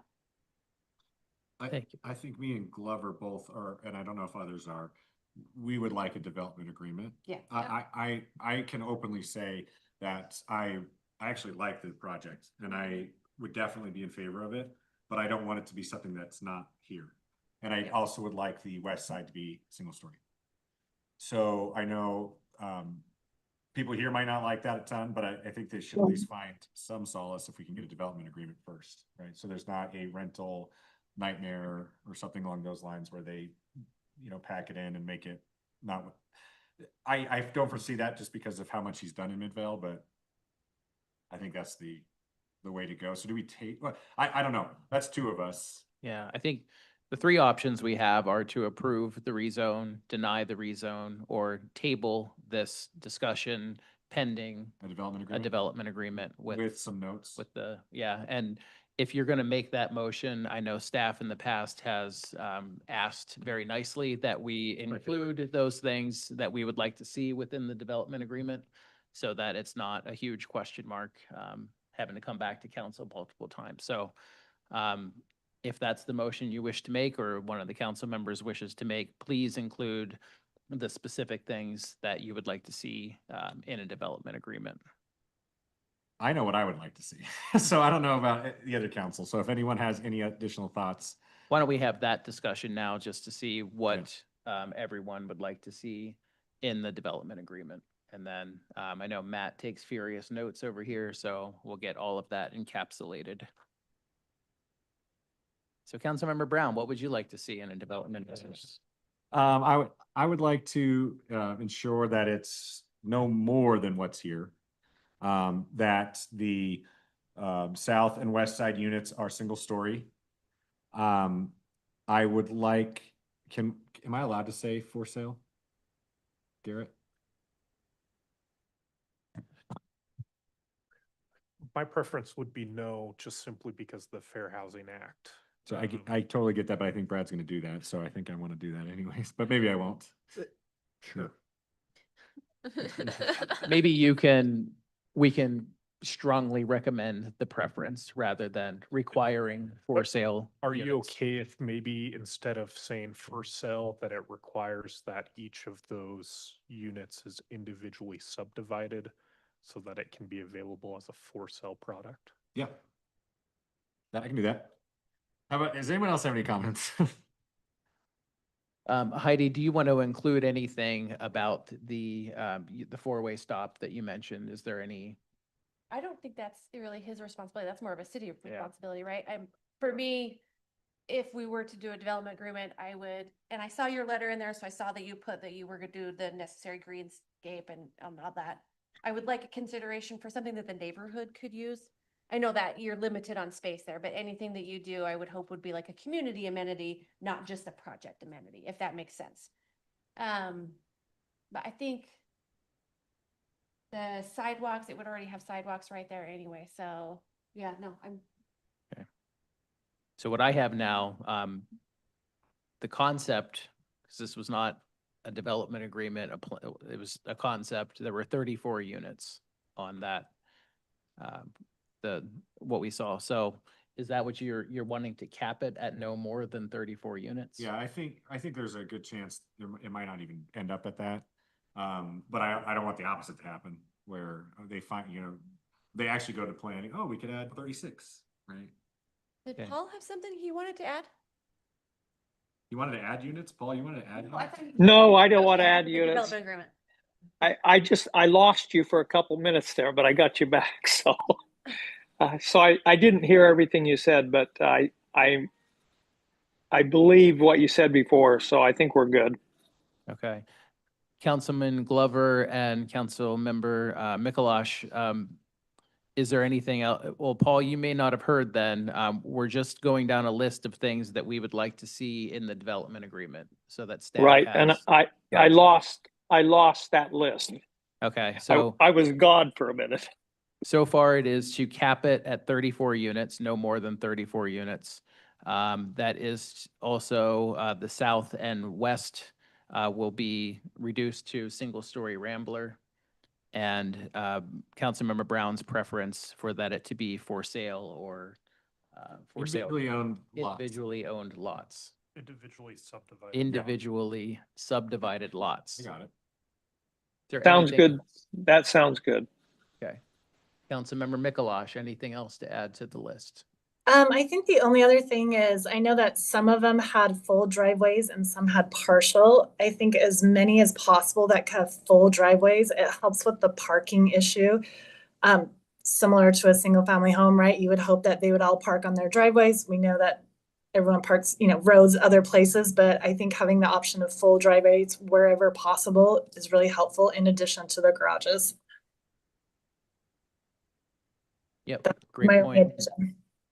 I'm gonna I'd look. say to work with the staff to identify ways to make full driveways. Because Brad had one of your pictures had sort of this like shared driveway situation or something like that, which that could play into it to help with the driveways or something like that. Okay, so we have 4 items on the list. Looking at council, anything else? Okay, who wants to attempt to make this motion, which will be a motion to table? To the next meeting? Or do I give a date certain? Since there's a lot in the air, if we can just table it until there's a development agreement that both the applicant and the city staff feel meets the needs of the city council, is that okay? Do you need us to specifically state these 4 items in the Yeah. motion, or this is just a motion? Oh, I don't have to say these things? Oh, I was taking furious notes You to made be it. all creative. I can still make the motion if you want. Mayor, I move that we table the approval of ordinance number 2026-0-25, authorizing a zone map amendment located at 620 East Greenwood Avenue and 7500 South, 700 East to add the duplex overlay to the existing single-family resident 1 zone as providing the attachments until the city staff and developer can come to terms on a development agreement under the terms that the city council came to today. Second.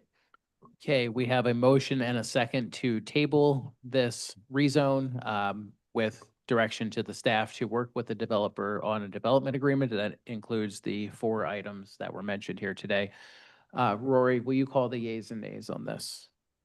Yes. Councilmember Glover, Aye. Brown, Yes. Mikalash, Yes. Billings. Yes. And Robinson. No. Okay, that motion to table passes 4-1. So we hate to bring everyone back, but we hope that we will have a finished product, hopefully putting those guidelines in place or those guardrails in place for a product that everyone can be happy with. So we appreciate the time and effort and energy for everyone who was here today. Thank you. With that, we will move on to the consent agenda. We have 2 items to consider tonight. Consider the minutes of July 7th, 2026, and to consider resolution 2026 R41, authorizing the mayor to execute a purchase and installation agreement with Mountain West Precast for a 6-room restroom building. Is there a motion to approve the consent agenda? Mayor, I motion we approve the consent agenda. Second. Okay, we have a motion and a second. Rory, will you call the yeas and nays? Yes. Councilmember Mikalash, Yes. Billings. Yes. Glover, Aye. Robinson, Aye. and Brown. Yes. Okay, consent agenda is passed unanimously. We will move on. We do have a closed session tonight to discuss, let's see how it's worded here, strategy session to discuss pending or reasonably imminent litigation. Is there? Hold on, can I pause on that for just? Yes, you may pause on that for a second. We consult. Did I mess up on the motion? Yeah. We have to start over. Ended with a preposition for sure. I did. I hated that. I could hear it. I was like, I don't know what other words to say. I'm just gonna end it.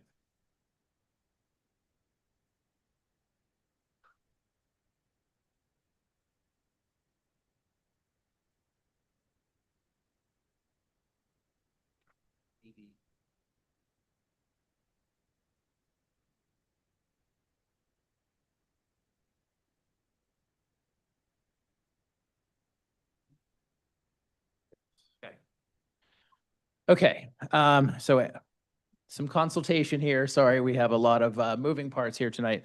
We have a closed session to discuss reasonably imminent litigation. I know that sounds weird, but you know, it's just something that happens from time to time.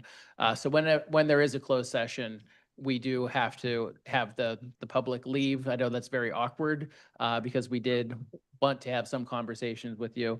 I was wondering if we could have some planning staff who doesn't necessarily need to be here for the litigation discussion. Maybe they could meet folks out in the lobby and have some discussions out there. Vendolin, do you mind? Adam, I know you'd love to stay for the closed session, but would you mind talking to some folks? Perfectly okay to stay if you want. I know. You guys did great. You guys did great. But we have Elizabeth out there. We have Vendolin. Thank you, Elizabeth.